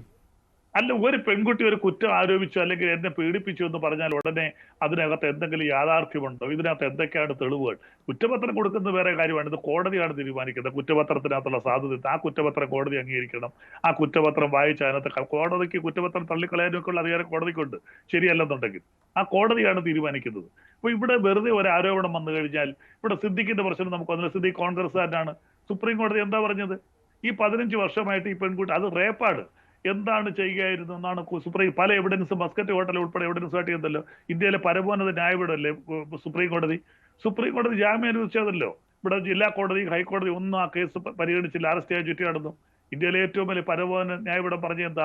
ഇതിനകത്ത് ഞങ്ങൾക്ക് സംശയമുണ്ട്, അവ്യക്തതയുണ്ടെന്ന് സുപ്രീം കോടതി പറഞ്ഞു. കാര്യം 15 വർഷം കഴിഞ്ഞു, ഇങ്ങനൊരു സംഭവം നടന്നിട്ടുണ്ട്, ഇതിന്റെ തെളിവുകൾ എവിടെയാണ്? സുപ്രീം കോടതി ഇരിക്കുന്ന സാധാരണ റേപ്പ് കേസിനകത്ത് ഒരു കോടതിയും ജാമ്യം കൊടുക്കത്തില്ല.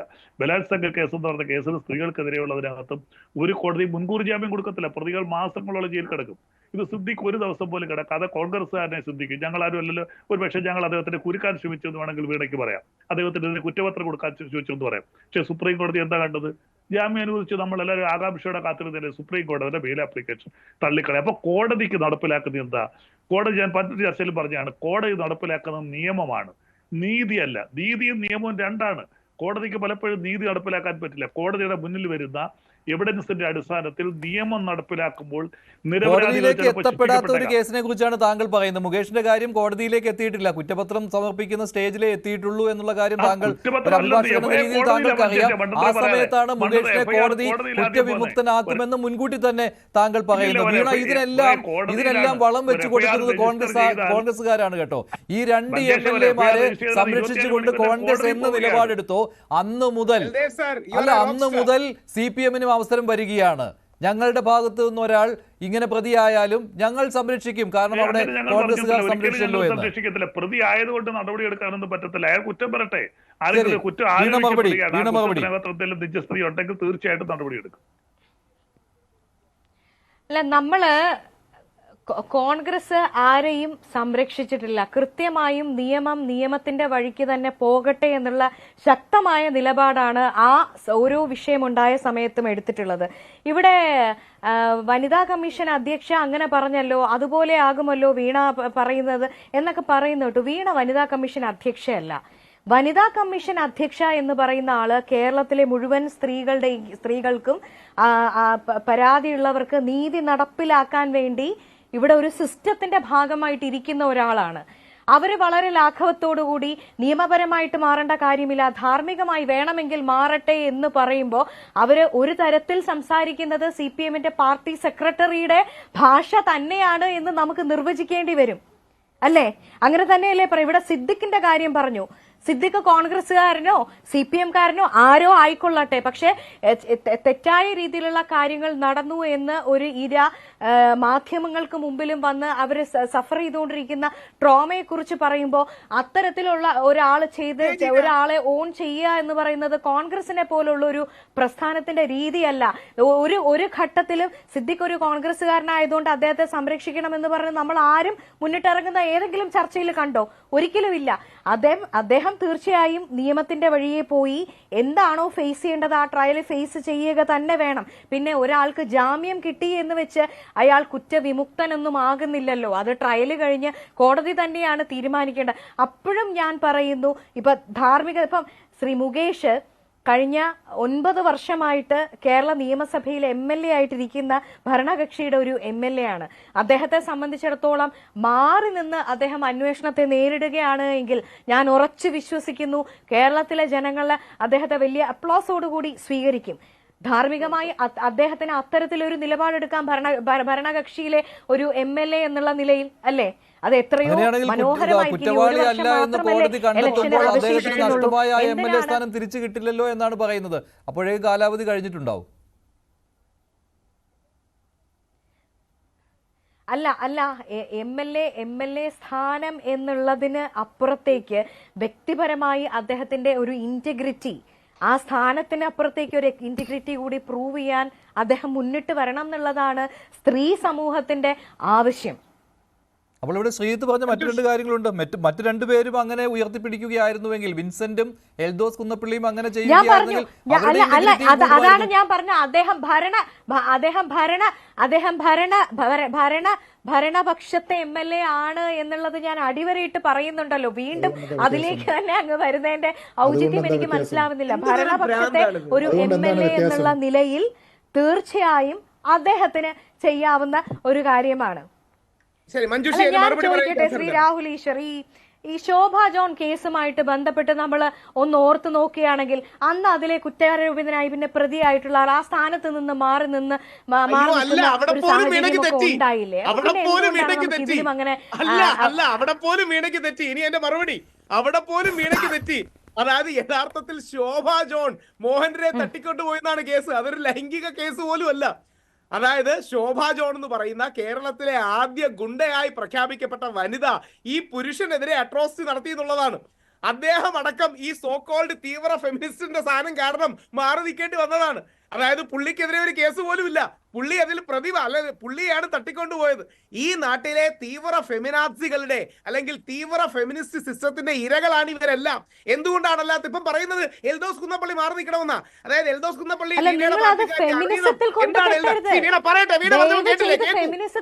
കെട്ടരുത്.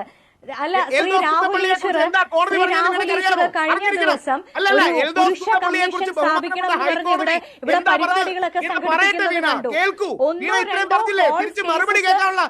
വരുന്നതിന്റെ പേരിൽ സ്ത്രീകൾക്ക് മുഴുവനായും എതിരായി നിന്ന് നിങ്ങൾ സംസാരിക്കുകയും പുരുഷ കമ്മീഷൻ കൊണ്ടുവരാൻ അതിന്റെ ധാർമ്മികത എന്താണ്, അതിന്റെ ലോജിക് എന്താണ്? ശരി, വീണ മറുപടി പറയട്ടെ.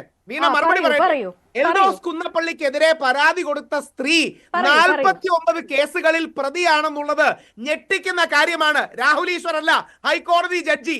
2, നിങ്ങൾ വെറുതെ സിനിമാ കഥ വന്ന് പറയുകയാണ്. ഇത് കോടതിയിൽ ചെയ്യരുത്. ഹൈക്കോടതി ജഡ്ജി എൽദോസ് കുന്നപ്പള്ളിയുടെ കേസിൽ. 3, കേരള ഹൈക്കോടതി പറയുന്നു റേപ്പ് പോലെ വേദനാജനകമാണ് വ്യാജ റേപ്പ് കേസുകൾ. രാഹുൽ ഈശ്വർ അല്ല, ഹൈക്കോടതി ജഡ്ജി. എല്ലാ തെളിവുകളും ലഭിക്കുന്ന ഹൈക്കോടതി ജഡ്ജി പറയുന്നതാണ്. ആണിന് എന്തെങ്കിലും പറ്റിയാൽ അതിനെ ആഘോഷിക്കുന്നതാവരുത് ഫെമിനിസം. ഇതാണ് ഇവിടുത്തെ പ്രശ്നം. അല്ല, വീണ എൽദോസിന്റെ കാര്യത്തിൽ എതിർത്ത് പറഞ്ഞിട്ടില്ല. രാഹുൽ എൽദോസിന്റെ കാര്യത്തിൽ വീണ എതിർത്ത് പറഞ്ഞിട്ടില്ല. അത് രാഷ്ട്രീയ പ്രേരിതമാണെന്നാണ് വീണ പറയുന്നത്. അങ്ങനെയല്ല, വീണ അത് പറയൂല. വീണ അത് പറയൂലെന്ന് എനിക്കറിയാം. അതുകൊണ്ടാണ് ഞാൻ പറയണേ, ഇവിടെ എൽദോസോ ശ്രീ മുകേഷോ അല്ല, ശ്രീ എൽദോസ് നിരപരാധിയാണ്.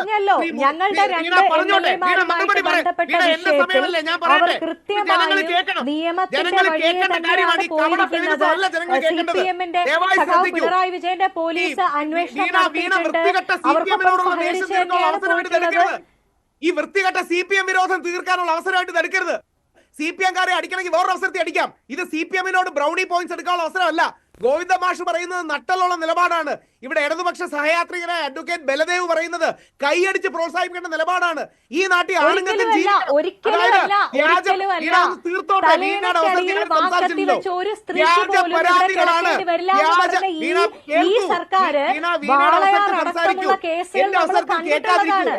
ഇടപെടാതിരിക്കൂ വീണ, ദയവായി കേൾക്കൂ. വ്യാജ പരാതിയാണ് മുകേഷിനെതിരെ, വ്യാജ പരാതിയാണ് എൽദോസിനെതിരെ, വ്യാജ പരാതിയാണ് സിദ്ദിഖിനെതിരെ. ഇത് പറയാനുള്ള നട്ടല് നമ്മൾ കാണിക്കണം. അവർക്ക് കോടതികളിൽ നിന്ന് പോലും അനുകൂലമായ സമീപനവും ഒബ്സർവേഷനുമാണ് കിട്ടിയിട്ടുള്ളത്.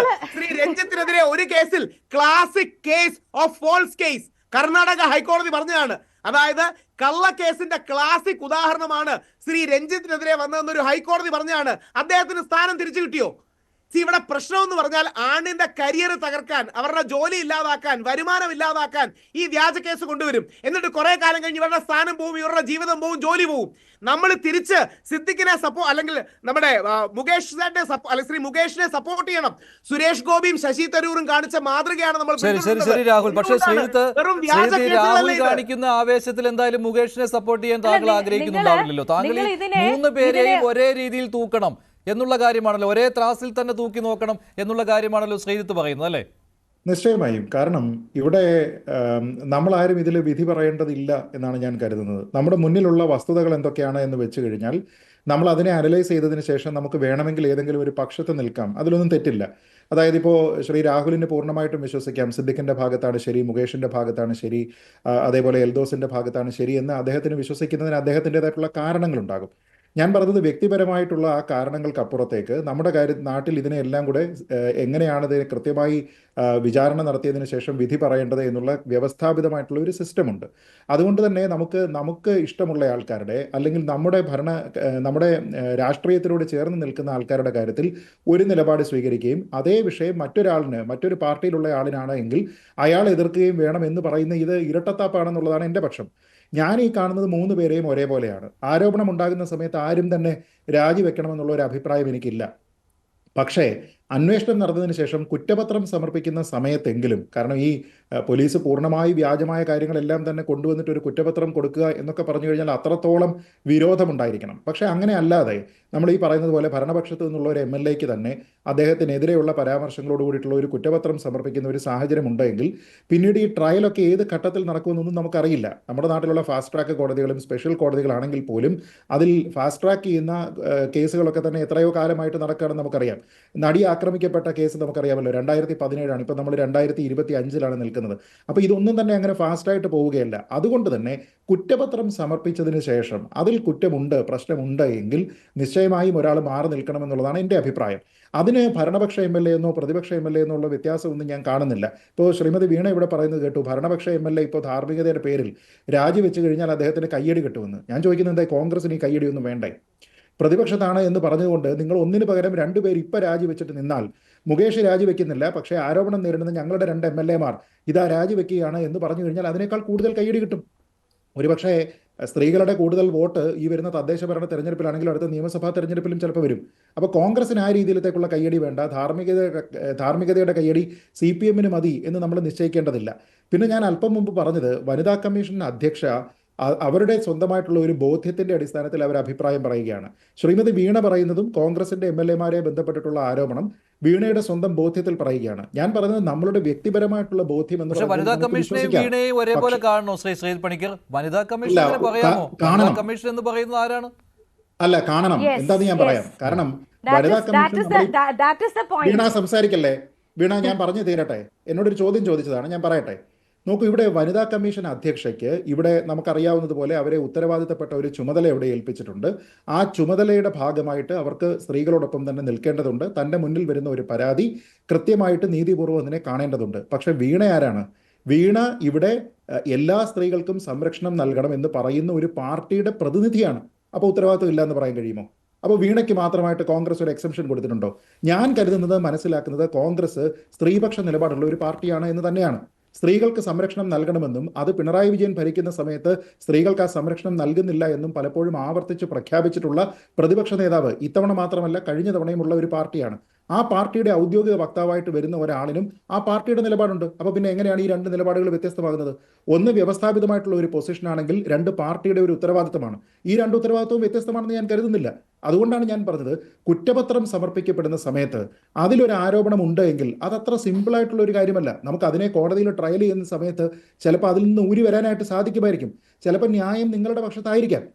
പക്ഷെ പൂർണ്ണമായിട്ടും ഒരു സിസ്റ്റം മൊത്തത്തിൽ നിങ്ങൾക്കെതിരെ നിന്ന് വ്യാജമായിട്ടുള്ള തെളിവുകളും സംഘടിപ്പിച്ചതിന് ശേഷം അത് കൊണ്ടുപോയി കുറ്റപത്രം സമർപ്പിക്കുക എന്ന് വെച്ചാൽ നിങ്ങൾക്കെതിരെ എക്സ്ട്രീമായിട്ടുള്ള വിദ്വേഷം ഉണ്ടായിരിക്കണം എന്നുള്ളതാണ്. ഞാൻ ഒരൊറ്റ കാര്യം പറയാം. ഇപ്പോൾ സജി ചെറിയാൻ്റെ പ്രസ്താവന, നമ്മുടെ ഹേമ കമ്മിറ്റി റിപ്പോർട്ട് വന്നതിന് ശേഷം പറഞ്ഞതെന്താണ്? സർക്കാർ ഇരകൾക്കൊപ്പം നിൽക്കുമെന്നാണ്. ഞാൻ ചോദിക്കുന്നത്, ഇങ്ങനെയാണോ ഇരകൾക്കൊപ്പം നിൽക്കുന്നത്? എന്നിട്ടിപ്പോൾ അവസാനം PK ശ്രീമതി ആയിക്കോട്ടെ, അല്ലെങ്കിൽ P സതീദേവി ആയിക്കോട്ടെ, ഇവരെല്ലാവരും ഇത് ആരുടെ ധാർമ്മികതയ്ക്കാണ് ഇത് വിട്ടുകൊടുക്കുന്നത്? കുറ്റാരോപിതന്റെ ശരിയാണ്. അഡ്വക്കേറ്റ് ബൽദേവ്, താങ്കൾ അതിന് മറുപടി പറയേണ്ടത്. വനിതാ കമ്മീഷൻ ആരുടെ ധാർമ്മികതയാണ് ഇവിടെ അളക്കുന്നത്? ആരുടെ ധാർമ്മികതയും ഈ നേരത്തെ പീഡനത്തിന്റെ തീവ്രതയെക്കുറിച്ച് ഗവേഷണം നടത്തിയ പാർട്ടിയാണ്. അല്ല, കുറ്റാരോപിതന്റെ ധാർമ്മികത എന്ന് പറയുന്നത് ശരിയാണോ? അതാണ് എന്റെ ചോദ്യം. ഇവിടെ ഇപ്പൊ സമീപകാലത്ത് കണ്ട പെരിയ കൊലക്കേസിന്റെ വിധി ഇങ്ങോട്ട് കാണുന്നത്, അതിന്റെ തൊട്ടടുത്ത ദിവസം കണ്ണൂരിൽ ഒരു CPM-കാരൻ കൊല ചെയ്യപ്പെട്ട വിധി വന്നു.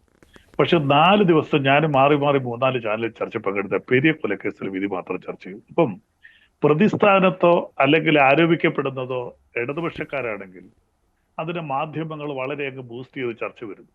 പക്ഷെ CPM-മാർ കൊല്ലപ്പെടുകയും അവിടെ പ്രതിസ്ഥാനത്ത് മറ്റു പാർട്ടിക്കാർ വരികയും ചെയ്തു കഴിഞ്ഞാൽ അതിനകത്തേക്ക് പ്രത്യേകിച്ച് ഒരു മാധ്യമ ശ്രദ്ധയോ ചർച്ചകളോ മാധ്യമങ്ങളൊന്നും കൈകാര്യം ചെയ്തില്ല. അപ്പൊ അത് തന്നെ പ്രത്യേകിച്ച് കേരളത്തിൽ അങ്ങനെ 2 സാഹചര്യം ഇപ്പോൾ 3 ദിവസം വ്യത്യാസത്തിലാണ് ഈ വിധികൾ വന്നത്. പെരിയ കൊലക്കേസും ഒരു CPM-മാരും കണ്ണൂർ കൊല ചെയ്യപ്പെട്ടതായിട്ട്. അത് വലിയ വാർത്ത പോലും ഇവിടെ വന്നില്ല. കൊലപാതക കേസിന്റെ പ്രതിസ്ഥാനത്ത് RS പ്രവർത്തകരായിരുന്നു. അപ്പൊ ഇതൊന്നും വാർത്ത വരണമെന്നല്ല ഞാൻ പറയുന്നത്. 2 ആംഗിളിൽ ഇതിനെ കാണുന്നു. ഇവിടെ നമ്മൾ നേരത്തെ പറഞ്ഞ എൽദോസിന്റെ കാര്യവും വിൻസന്റെ കാര്യമൊക്കെ നമ്മൾ ഇത്രയൊന്നും ഒരിക്കലും ചർച്ച ചെയ്തിരുന്നിട്ടില്ല. പിന്നെ ഇവിടെ വീണ പറഞ്ഞ എന്താ, സിനിമാ നടനായതുകൊണ്ട് അതാണ് കൂടുതൽ ആകർഷിക്കപ്പെട്ടത്. മുകേഷ് ഒരു സിനിമാ നടനായതുകൊണ്ട്, അല്ലെങ്കിൽ മണിയമ്പിള്ള രാജു സിനിമാ നടനായതുകൊണ്ട്, സിദ്ദിഖ് സിനിമാ നടനായതുകൊണ്ട് സിനിമാക്കാർക്കെതിരെ ഉണ്ടാകുന്ന, നേരത്തെ ഇവിടെ ഒരു പ്രതി റിപ്പോർട്ടിലെ രാഹുൽ ഈശ്വർ, അത് ഒരു സിനിമയുമായി ബന്ധപ്പെട്ടതാണ്. അപ്പൊ ഇത് കൂടുതൽ ചർച്ച ചെയ്യപ്പെടുന്നത് സിനിമാക്കാരുമായിട്ട് ബന്ധപ്പെടുമ്പോൾ അതിനകത്ത് ഒരുപാട് ബൂസ്റ്റ് ചെയ്ത് കൂടുതൽ സെൻസേഷണൽ ആകുന്നു, കൂടുതൽ റേറ്റിംഗ് ഉണ്ടാകുന്നു. ആ രീതിയിലേക്ക് മാറിപ്പോവുകയാണ്. അതിന് കൂടുതൽ പ്രാധാന്യം കൊടുക്കുന്നത് എന്താ? ഇടതുപക്ഷക്കാരാണെങ്കിൽ ശരിയാണ് നിങ്ങൾ പറയുന്നത്, ഇടതുപക്ഷക്കാരെപ്പോഴും സ്ത്രീ സമത്വത്തിന് വേണ്ടി നിൽക്കുന്നു, സ്ത്രീപക്ഷത്തിന് വേണ്ടി നിൽക്കുന്നു, ഞങ്ങൾ ധാർമ്മികത കൂടുതലുള്ളവരാണ്, ധാർമ്മികതയ്ക്ക് അല്പം കൂടുതലുള്ളവരാണ്. അങ്ങനെ ഒരുപാട് പല ഉദാഹരണങ്ങളിലൂടെയും തെളിഞ്ഞുകൊണ്ടിരിക്കുകയാണ്. അല്ല തീർച്ചയായിട്ടും അങ്ങനെ ഞങ്ങൾ ധാർമ്മികത കാണിച്ചിരുന്നെങ്കിൽ മുകേഷ് പ്രതിയാകത്തില്ല. മുകേഷിന് പ്രതിയാകാതിരിക്കാൻ ഒരു സാധിക്കാതിരിക്കാൻ പറ്റില്ല ശ്രീ ബലദേവ്. അല്ല, എന്ത് കേസ് ഞാൻ പറഞ്ഞല്ലോ, ഒരു MLA-ക്കെതിരെ കേസെടുക്കാത്ത, അത് ഒരു പെൺകുട്ടിയെ ബലാത്സംഗം ചെയ്ത് മർഡർ അറ്റംപ്റ്റ് വരെയുണ്ട്.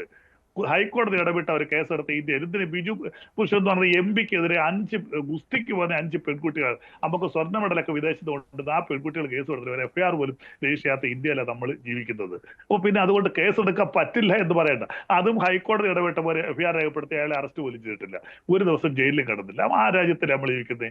MP-മാർക്ക് MLA-മാർക്ക് എതിരെ ഒരു FIR പോലും രജിസ്റ്റർ ചെയ്യാത്ത കേസ്. ഇവിടെ ഒരു FIR രജിസ്റ്റർ ചെയ്യില്ല, എന്ത് സംഭവിക്കും? ഒന്നും സംഭവിക്കത്തില്ല. ആ കേസ് അങ്ങ് റഫർ എഴുതിയുള്ളത്. നമ്മൾ ഇതുപോലെ 2 ദിവസത്തെ ചാനൽ ചർച്ച, 2 പത്രത്തിലെ മുഖ്യ വാർത്ത, മുകേഷ് MLA-ക്കെതിരെയുള്ള കേസ് രാഷ്ട്രീയ സാഹചര്യത്തിൽ തള്ളി. ഇത്രയും ഉണ്ടാവും. 2 ദിവസം കൊണ്ട് നിങ്ങൾ കളയും. 3-ാമത്തെ ദിവസം നിങ്ങൾ വേറെ വാർത്തയായിട്ട് പോകും. ഈ ഇരിക്കുന്ന ആർക്കും അക്കാര്യം തർക്കം കാണത്തില്ല.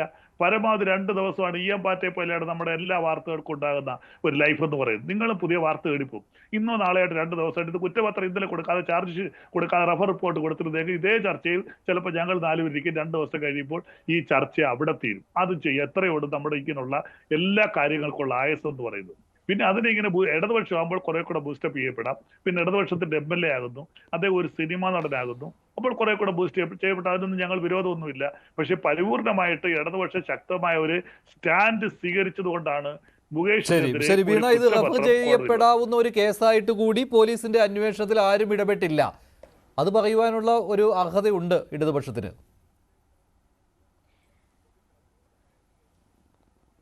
അല്ല, ഞാൻ അതിനകത്ത് എനിക്ക് അദ്ദേഹം പറയുമ്പോൾ തോന്നുന്നത് ഈ വിഷയത്തെ വളരെ ലളിതവൽക്കരിച്ച് സംസാരിക്കുകയാണ്. കാരണം ഒരു സിനിമാക്കാരനായതുകൊണ്ട് വലിയ ചർച്ചയായിട്ട് മാറി, അത് ലൈംലൈറ്റിൽ നിൽക്കുന്ന ഒരു ഇഷ്യൂ ഒരാളായതുകൊണ്ട് കൂടുതൽ അത് വിഷയമായിട്ട് മാറി. നോക്കൂ, ഇത് എപ്പോഴാണ് വിഷയമായത്?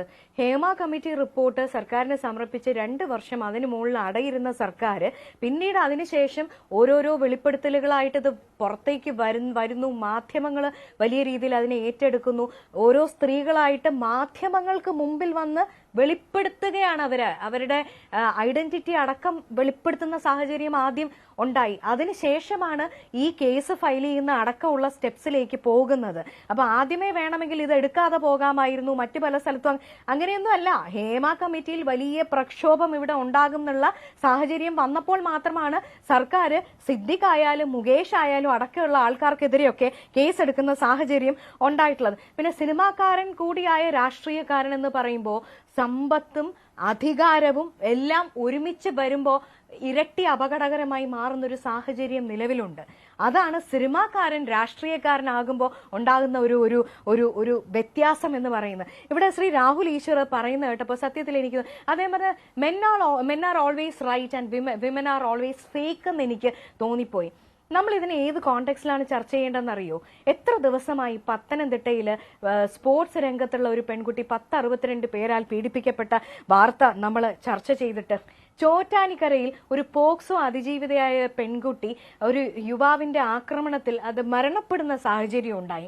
എത്ര ദിവസമായി ഇത്തരം വാർത്തകൾ? നമ്മൾ ദിവസവും എത്ര വാർത്തകളാണ് ചർച്ച ചെയ്തുകൊണ്ടിരിക്കുന്നത്? ഇവിടെ വന്നിരുന്ന് ഇടതുപക്ഷ നിരീക്ഷകനായാലും ശ്രീ രാഹുൽ ഈശ്വർ ആയാലും നിരന്തരമായി ഈ ചർച്ച തുടങ്ങിയ നിമിഷം മുതൽ ഇവർ രണ്ടുപേരും ആ സ്ത്രീയുടെ ക്രെഡിബിലിറ്റിയെ ചോദ്യം ചെയ്തുകൊണ്ടേയിരിക്കുകയാണ്. എന്താണ് സംഭവിക്കുന്നത്? ഇതുപോലുള്ള ആളുകളുടെ സംസാരം കൊണ്ട് ജെനുവിൻ ആയിട്ട് ഇത്തരം പ്രശ്നങ്ങളിലൂടെ കടന്നു പോകുന്ന എത്ര സ്ത്രീകള് അവരുടെ ക്രെഡിബിലിറ്റി തീരുമാനിക്കേണ്ടത് രാഹുൽ ഈശ്വറാണോ? രാഹുൽ ഈശ്വറാണോ അതിജീവിതയായിട്ടുള്ള ഒരു സ്ത്രീയുടെ ക്രെഡിബിലിറ്റിയെ കുറിച്ച് ചോദിക്കുന്നത്?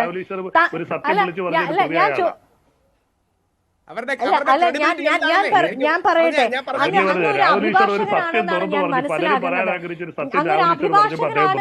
ഞാൻ മനസ്സിലാക്കുന്നത്. നാളെ താങ്കളുടെ ഓഫീസിലേക്ക് പോക്സോ അതിജീവിതയായിട്ടുള്ള ഒരു പെൺകുട്ടി വന്ന് അവരുടെ പ്രശ്നങ്ങൾ പറയുമ്പോ അവിടെയും ഇതേ ക്രെഡിബിലിറ്റി എന്ന് പറയുന്ന സാധനം വെച്ചായിരിക്കും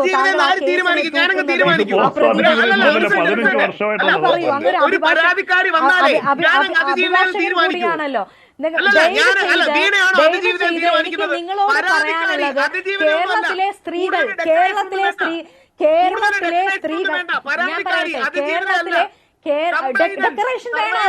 ഡെക്കറേഷൻ വേണമല്ലോ. ഡെക്കറേഷൻ വേണ്ടാന്ന് തീരുമാനിക്കാൻ താങ്കൾ ആരാണ്? ഡെക്കറേഷൻ വേണ്ട എന്ന് തീരുമാനിക്കാൻ താങ്കൾ ആരാണ്? കേരളത്തിലെ ഒരു സ്ത്രീ പീഡനത്തിന് ഇരയായിട്ടുള്ള, നോക്കൂ, നമ്മുടെ സമൂഹത്തിൽ ശരിക്കും പീഡനത്തിന് ഇരയാകുന്ന എത്ര സ്ത്രീകൾ അവർ നേരിടുന്ന അതിക്രമങ്ങളെ കുറിച്ച് പോലീസിന് മുന്നിൽ പരാതികളുമായിട്ട് എത്തുന്നുണ്ട്? എത്ര പേര് എത്തുന്നുണ്ട്? 1000 കേസുകൾ നടക്കുമ്പോ ഒരുപക്ഷെ ഒരു 200-300 സ്ത്രീകൾ പോലും എത്തുന്നില്ല എന്നുള്ളതാണ് യാഥാർത്ഥ്യം. ദയവ് ചെയ്ത് ശ്രീ രാഹുൽ ഈശ്വർ ഇതിനെ സ്ത്രീകളും പുരുഷന്മാരും തമ്മിലുള്ള ലളിതമായ ഒരു പ്രശ്നമായിട്ട് ഇതിനെ ഒതുക്കി തീർക്കരുത്. അത് അങ്ങനെയല്ല. ജനപ്രതിനിധിയുടെ എല്ലാ സംരക്ഷണവും അനുഭവിക്കുന്നയാളായി മുകേഷ് മാറുകയാണ്. ആ മുകേഷിനെതിരെ പോലീസ് കുറ്റപത്രം കൊടുക്കുമ്പോൾ പാർട്ടിയും സർക്കാരും മുകേഷിനൊപ്പം നിൽക്കുന്നു എന്ന് പറയുമ്പോൾ ആ പ്രിവിലേജ് എല്ലാം മുകേഷിന് കിട്ടുകയാണ്. അതാണ് ഇവിടെ സംശയത്തോടെ വീക്ഷിക്കുന്നത്. അല്ലല്ല, മുകേഷ് കുറ്റവാളിയാണോ എന്നുള്ള കാര്യം കോടതി തീരുമാനിക്കട്ടെ. പക്ഷെ അതിനു മുൻപ് മുകേഷിന് കിട്ടുന്ന ഈ സംരക്ഷണമുണ്ടല്ലോ, അത് ചോദ്യം ചെയ്യപ്പെടുക തന്നെ ചെയ്യും. ശ്രീ രാഹുൽ ഈശ്വർ, താങ്കളുടെ ബോധ്യം താങ്കൾക്ക്? അല്ലെങ്കിൽ മുകേഷ് പ്രതിയാകത്തില്ല, കേസ് പോകത്തില്ല. മുകേഷ് സംരക്ഷണം കിട്ടിയെങ്കിൽ മുകേഷ് വരെ കുറ്റപത്രം കൊടുക്കട്ടെ. ഇനിയും സംരക്ഷിക്കാമല്ലോ ശ്രീ അഡ്വക്കേറ്റ് ബൽദേവ് സച്ചിദാനന്ദൻ, ഇനിയും സംരക്ഷിക്കാമല്ലോ. പാർട്ടി ഉറച്ചു നിൽക്കുകയാണ്. ഒരു പാർട്ടി മുഴുവൻ, ഒരു പ്രസ്ഥാനം മുഴുവൻ മുകേഷിന് പിന്നിലുണ്ട്. പിന്നെ എന്താണ് ഒരു ചോദ്യം ചോദിച്ചോട്ടെ, വീണ കഴിഞ്ഞ എന്റെ അവസരമല്ല, ഒരു ചോദ്യം ചോദിച്ചോട്ടെ. കൂടെ നിൽക്കുന്ന ഒരാൾക്കെതിരെ വ്യാജ പരാതി വന്നിട്ട് അയാളെ പ്രൊട്ടക്ട് ചെയ്തില്ലെങ്കിൽ നിങ്ങളുടെ പാർട്ടി പിന്നെ എന്തിനാ? അതായത് കൂടെ നിൽക്കുന്ന ഒരുത്തനെതിരെ വ്യാജ പരാതി വന്ന് കള്ളപ്പരാതിയാണെന്ന് കണ്ട് അയാൾക്ക് പല ചോദിച്ചു. വീണ ഒരു മറുപടി പറയല്ലേ? വീണയ്ക്ക് എപ്പോഴും സംസാരിക്കണം. വീണ ഒരു മറുപടി പറഞ്ഞോട്ടെ. അതായത് വീണ ഒരു മറുപടി പറയട്ടെ. സ്ഥലമാണോ അത്? വീണ മറുപടി പറയട്ടെ. വീണ മറുപടി കേൾക്കൂ. വീണയ്ക്ക് ദണ്ണം ഉണ്ടായോ? ന്യൂസ് 18 ഇരുന്നിട്ട് വേറൊരു പോക്സോ പെൺകുട്ടിയുടെ പേര് പരാതിക്കാരി പറഞ്ഞില്ലേ? വീണ കേൾക്കൂ, എപ്പോഴെങ്കിലും കേൾക്കുകയും കൂടെ ചെയ്യൂ. ഈ ന്യൂസ് 18 ചാനലിൽ ഇരുന്നിട്ട് അവർക്കെതിരെ പോക്സോ കേസ് പറഞ്ഞ പെൺകുട്ടിയുടെ പേര് ഈ സ്ത്രീ പറഞ്ഞു. ഈ സ്ത്രീക്കെതിരെ എന്തേ വനിതാ പ്രവർത്തകർക്കൊന്നും വേദന തോന്നാത്തത്? എന്താ പോലീസ് FIR ഇടാത്തത്? അത് കോഗ്നൈസബിൾ ഒഫൻസ് അല്ലേ? അത് ഈസി ആയിട്ട് പോലീസിന് ഐഡന്റിഫൈ ചെയ്യാൻ കഴിയില്ലേ? ഇടാത്തതിന്റെ കാരണം ഈ നാട്ടിൽ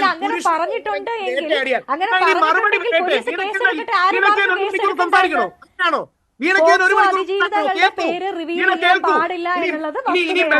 ഒരു കാര്യം കൂടി ഞങ്ങൾ പറഞ്ഞ നല്ല വാക്കിന് നന്ദി. മറുപടി പറയട്ടെ. ബൽദേവ് സാർ പറഞ്ഞ നല്ല വാക്കിന് നന്ദി. സാറിനോട് ഒരു കാര്യം മാത്രം. സാറേ, വ്യാജ പരാതിയാണെന്ന് നമുക്ക് എല്ലാം അറിയാം. അങ്ങനെ വ്യാജ പരാതി വന്നിട്ട് കൂടെ നിൽക്കുന്നതിനെ പ്രൊട്ടക്ട് ചെയ്യാൻ അല്ലെങ്കിൽ നമ്മുടെ പാർട്ടികളൊക്കെ എന്തിനാ? വേണ്ട രീതിയിൽ എൽദോസിനെ കോൺഗ്രസ് ഡിഫെൻഡ് ചെയ്തില്ല. എൽദോസിനെ ചെയ്യണമായിരുന്നു. വേണ്ട രീതിയിൽ എന്താ ചാണ്ടി സാറിനെ അടക്കം അല്ലെങ്കിൽ ബാക്കിയുള്ള ഒരുപാട് കാര്യങ്ങളിൽ വേണ്ട രീതി വന്നില്ല. നമ്മുടെ കൂടെയുള്ള ആണുങ്ങളെ ബലി കഴിച്ചുകൊണ്ടാവരുത്. സച്ചിദാനന്ദൻ, പുരുഷ അസോസിയേഷനിലേക്ക് ആള് കൂട്ടുവാനുള്ള ശ്രമമാണ് രാഹുൽ ഈശ്വർ നിഷേധിക്കപ്പെട്ടവരാണ്. ഇവർക്ക് ന്യായം നിഷേധിക്കപ്പെട്ടവരാണ്.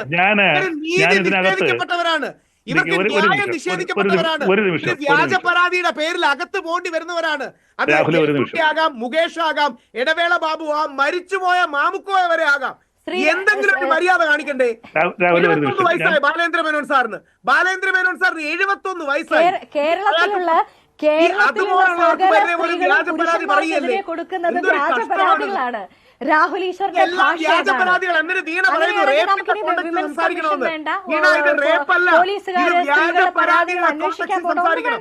എല്ലാ സ്ത്രീകളും ഫേക്ക് ആണെന്നല്ലേ അദ്ദേഹം പറഞ്ഞു വെക്കുന്നത്? പുരുഷന്മാർ റേപ്പിസ്റ്റ് ആണെന്ന് വീണ പറ. എല്ലാ പുരുഷന്മാരും റേപ്പിസ്റ്റ് ആണെന്ന് പറ. താങ്കൾ ഇടപെടുന്നുണ്ടോ? രാഹുലിന്റെ പക്ഷം പിടിക്കുന്നുണ്ടോ താങ്കൾ? രാഹുലിന്റെ പക്ഷത്താണോ താങ്കൾ? വീണ ഒരു സെക്കൻഡ്. അല്ല, ഒരു കാര്യം ഇതിൽ വസ്തുതാപരമായിട്ടുള്ള ഒരു കാര്യമാണ്. നമ്മുടെ നിയമം എന്ന് പറയുന്നത് നിലവിൽ സ്ത്രീകൾക്ക് വലിയൊരു ബയാസ് നമ്മുടെ നിയമത്തിലുണ്ട് എന്ന കാര്യത്തിൽ തർക്കമില്ല. അതിന് പരിഹാരം പുരുഷ കമ്മീഷനാണോ എന്ന് ചോദിച്ചാൽ എനിക്ക് അങ്ങനെയല്ല അഭിപ്രായം. മറിച്ച് നമ്മുടെ നാട്ടിൽ ഒരു സ്ത്രീ ഒരു ആരോപണം ഉന്നയിക്കുന്ന സമയത്ത് അത് കോടതികളിലേക്ക് വരുന്ന സമയത്ത് നിരവധി സന്ദർഭങ്ങളിൽ അത് തെറ്റായിട്ടുള്ള ആരോപണമായിരുന്നുവെന്നും പോക്സോ കേസുകൾ പോലും വ്യാജമായിട്ട് ചമച്ചതാണ് എന്നും നമ്മുടെ നാട്ടിലുള്ള വിവിധ ഹൈക്കോടതികൾ, പല സംസ്ഥാനങ്ങളിലുള്ള ഹൈക്കോടതികളായിക്കോട്ടെ, സുപ്രീം കോടതി ആയിക്കോട്ടെ, പല ഘട്ടത്തിലും കണ്ടെത്തിയിട്ടുണ്ട്. അപ്പോൾ നമ്മൾ പലപ്പോഴും ചെയ്യുന്നത് എന്താണ്? ഒരു സ്ത്രീ അവരുടെ ചാരിത്രത്തെക്കുറിച്ച് തെറ്റായിട്ടുള്ള കാര്യം പറയില്ല എന്നുള്ള ഒരു അസംഷനിലാണ് നമ്മുടെ നിയമനിർമ്മാണം ഉണ്ടായിരിക്കുന്നത്. അതുകൊണ്ട് തന്നെ സ്ത്രീകളോട് കൂടുതൽ ബയാസ് നമ്മുടെ നിയമത്തിനുണ്ട്. പക്ഷേ എല്ലായ്പ്പോഴും ആ രീതിയിലത്തേക്കുള്ള ഒരു ആനുകൂല്യം എല്ലാ സ്ത്രീകൾക്കും ജനറലി നമുക്ക് നൽകാമെങ്കിൽ പോലും ചിലരെങ്കിലും അതിനെ ദുരുപയോഗിക്കുന്നുണ്ട് എന്നുള്ളതൊരു വസ്തുതയാണ്. എന്ന് കരുതി ആരോപണം ഉന്നയിക്കുന്ന എല്ലാ ആൾക്കാരുടേതും തെറ്റായിട്ടുള്ള ആരോപണമാണ് എന്ന രീതിയിലത്തേക്ക് പറയാൻ കഴിയില്ല. ഞാൻ പറഞ്ഞത് ഇത് രണ്ടും തെറ്റായിട്ടുള്ള ജനറലൈസേഷൻസ് ആണ്. ആരോപണം ഉന്നയിക്കുന്ന സ്ത്രീകൾ എല്ലാവരും തന്നെ തെറ്റായിട്ടുള്ളതാണ്, അവരുടെ എല്ലാം മോറൽ സൈഡ് മോശമാണ് എന്ന് പറയുന്നതും പുരുഷന്മാരെല്ലാവരും ഏത് രീതിയിലും മോശമായി പെരുമാറുന്നവരാണ് എന്ന് പറയുന്നതും രണ്ട് റോങ് ജനറലൈസേഷൻസ് ആണ്.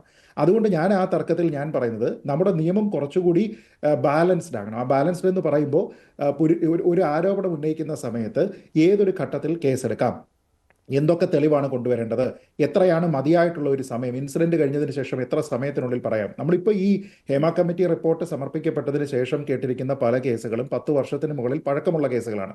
അപ്പോൾ അതുകൊണ്ട് തന്നെ ഈ സ്റ്റേർലിംഗ് വിറ്റ്നസ് എന്നൊക്കെ പറയുന്ന കോൺസെപ്റ്റുകളുണ്ട് നിയമത്തിൽ. ഇതൊരു വിചാരണ ഘട്ടത്തിൽ വരുന്ന സമയത്ത് എന്തുകൊണ്ടാണ് ഈ പരാതി ഇത്രയും കാലം പറയാതിരുന്നത് എന്നതിനെപ്പറ്റി അവർ കൺവിൻസിംഗ് ആയിട്ട് മറുപടി പറയേണ്ടി വരും. അങ്ങനെ പറഞ്ഞില്ല എന്നുണ്ടെങ്കിൽ പോലും ആ കേസിൽ ഈ പ്രതിസ്ഥാനത്ത് നിൽക്കുന്ന ആളിന് അനുകൂലമായിട്ടുള്ള തീരുമാനങ്ങൾ എടുക്കാനായിട്ട് കോടതിക്ക് വിവേചനാധികാരമുണ്ട്. അപ്പോൾ അതുകൊണ്ട് പക്ഷേ ഈ ഒപ്റ്റിക്സ് എങ്ങനെയാണ്? അപ്പോൾ ഒരു ആരോപണം ഉണ്ടാകുന്നു, ഒരാളിനെതിരെ മോശമായിട്ടുള്ള ഒരു ആരോപണം ഉണ്ടെങ്കിൽ ദാറ്റ് ഈസ് ഫോർ ലൈഫ്. എല്ലാ കാലത്തേക്കും ആ ഒരു ആരോപണം നിൽക്കുകയാണ്. അതുകൊണ്ട് ഈ വിഷയത്തിൽ നമ്മുടെ രാഷ്ട്രീയ പാർട്ടികൾ ഇത് കേവലം കുറ്റാരോപിതന്റെ ധാർമ്മികതയ്ക്ക് വിടുന്നതിന് പകരം ഓരോ രാഷ്ട്രീയ പാർട്ടിയും ഇങ്ങനെ ഒരു സ്ത്രീയുടെ ആരോപണം ഉണ്ടാവുകയാണെങ്കിൽ ആ കേസിൽ ഞങ്ങൾ ചെയ്യാൻ പോകുന്ന നിലപാട് ഇതാണ് എന്ന് പരസ്യമായി പ്രഖ്യാപിക്കണം. അതല്ലാതെ ഈ കുറ്റാരോപിതന്റെ ധാർമ്മികത എന്ന് പറയുന്ന ഒരു ഈസി എസ്കേപ്പ് റൂട്ടാണ്. നിങ്ങൾക്കൊരു സ്റ്റേറ്റ്മെന്റ് എടുക്കാം. ഇപ്പോൾ ആരോപണം ഉണ്ടാകുന്ന സമയത്ത് വേണ്ട, കുറ്റപത്രം സമർപ്പിക്കുന്ന സമയത്ത് ശരി, കാരണം അതിനുശേഷം വിചാരണയല്ലേ ഉള്ളൂ. അതല്ല എങ്കിൽ ഞങ്ങൾ കോടതി പറഞ്ഞെങ്കിൽ മാത്രമേ ആളിനെതിരെ നടപടിയെടുക്കൂ. പിന്നെ ധാർമ്മികത മിക്സ് ചെയ്യരുത്. അതായത് അതാണ് നിങ്ങളുടെ നിലപാട് എങ്കിൽ നിങ്ങൾ പറയേണ്ടത് ഓക്കെ, കോടതി കുറ്റക്കാരനാണ് എന്ന് മുകേഷിനെ കണ്ടെത്തുകയും 2 വർഷത്തിനെങ്കിലുമുള്ള തടവ് ശിക്ഷ കിട്ടുകയും ചെയ്തു കഴിഞ്ഞെങ്കിൽ മാത്രം അദ്ദേഹം രാജിവെച്ചാൽ മതി. അങ്ങനെ പറയണം. അല്ലാതെ അതിൻ്റെ കൂടെ അയ്യോ ആ പറയുന്നത് ശരിയല്ലല്ലോ, അത് പൊളിറ്റിക്കൽ കറക്റ്റ് അല്ലല്ലോ, അപ്പോൾ അങ്ങനെയാണെങ്കിൽ നാട്ടുകാരെന്ത് വിചാരിക്കുമെന്ന് കരുതി എന്നാൽ കൈ കഴുകുകയും വേണം. അതുകൊണ്ട് അത് കുറ്റാരോപിതനായിട്ടുള്ള വ്യക്തി തന്നെ ധാർമ്മികതയ്ക്കനുസരിച്ച് തീരുമാനമെടുക്കട്ടെ എന്ന് പറയുന്നതിൽ ഒരു കാര്യവുമില്ല. നമ്മളിപ്പോൾ കുറച്ച് നാൾ മുമ്പ് ആലപ്പുഴയിലെ CPM ജില്ലാ സമ്മേളനം നടക്കുന്ന സമയത്ത് അതിലെ ഒരു പൊതുസമ്മേളനത്തിൽ പങ്കെടുത്തുകൊണ്ട് ശ്രീ പിണറായി വിജയൻ പറഞ്ഞൊരു കാര്യമുണ്ട്. അത് ആ സമയത്ത് ശ്രീ രാഹുൽ ഈശ്വറിന് അറിയാവുന്ന ബോബി ചെമ്മണ്ണൂരിൻ്റെയൊക്കെ കേസ് നടക്കുന്ന സമയമാണ്.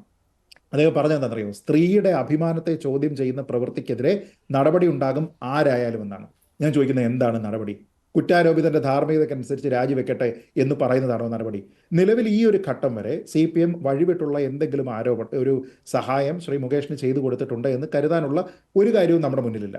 കാരണം അങ്ങനെയാണെങ്കിൽ ഞാൻ നേരത്തെ പറഞ്ഞതുപോലെ 2 സുപ്രധാന തെരഞ്ഞെടുപ്പുകൾ വരുന്നു. കൊല്ലം എന്ന് പറയുന്നിടത്ത് CPM ഒരു ഷേക്കി വിക്കറ്റിലാണ് എന്നുള്ളതിനെപ്പറ്റി നമുക്കറിയാം. അങ്ങനെയാണെങ്കിൽ ആ ഒരു സീറ്റ് പോലും ഒരുപക്ഷെ നഷ്ടപ്പെടുത്തുന്ന രീതിയിലേക്കുള്ള ഒരു നടപടിയിലേക്ക് അവർക്ക് അങ്ങനെ പോകേണ്ടുന്ന ഒരു കാര്യമില്ല. എങ്കിൽ പിന്നെ അങ്ങനെ ഒരു സൗകര്യം അദ്ദേഹത്തിന് നൽകിയിട്ടില്ല, അദ്ദേഹത്തിനോടൊപ്പം ചേർന്ന് നിൽക്കാനായിട്ട് ശ്രമിച്ചിട്ടില്ല, പോലീസിനൊരു ഫ്രീ ഹാൻഡ് കൊടുത്തു എന്ന് വേണം മനസ്സിലാക്കാൻ. പക്ഷേ നേരത്തെ പറഞ്ഞതുപോലെ അടുത്ത ഒരു ഘട്ടത്തിലേക്ക് പോകുന്ന സമയത്ത് വേണമെങ്കിൽ ഒപ്പം നിൽക്കുകയും ചെയ്യാം. പക്ഷേ വിചാരണ എന്ന് പറയുന്നത് നമ്മുടെ നാട്ടിൽ ഏത് സമയത്താണ് നടക്കുക അതിനെപ്പറ്റി ഒന്നും അറിയില്ല. അപ്പോൾ അതിൻ്റെ പേരിൽ ഭരണപക്ഷത്തുള്ള ഒരാളിന് ഒരു എക്സ്ട്രാ ധാർമ്മികതയുണ്ട് എന്ന് നമ്മൾ സമർത്ഥിക്കുന്നതിൽ കാര്യമില്ല. കാരണം നിലവിൽ പോലീസിന്റെ ഭാഗത്താണ് ശരി, അല്ലെങ്കിൽ സർക്കാരിന്റെ ഭാഗത്താണ് ശരി. ശരി ശരി, ചർച്ച അവസാനിപ്പിക്കുകയാണ്, സമയം കഴിഞ്ഞു. അതുകൊണ്ടാണ് നന്ദി. ചർച്ചയിൽ പങ്കെടുത്ത എല്ലാവർക്കും. ഇന്നത്തെ ചോദ്യം ഇതായിരുന്നു: പീഡന കേസിൽ കുറ്റപത്രം മുകേഷ് രാജിവെക്കണോ? മുകേഷ് രാജിവെക്കണമെന്ന് 81% പ്രേക്ഷകർ.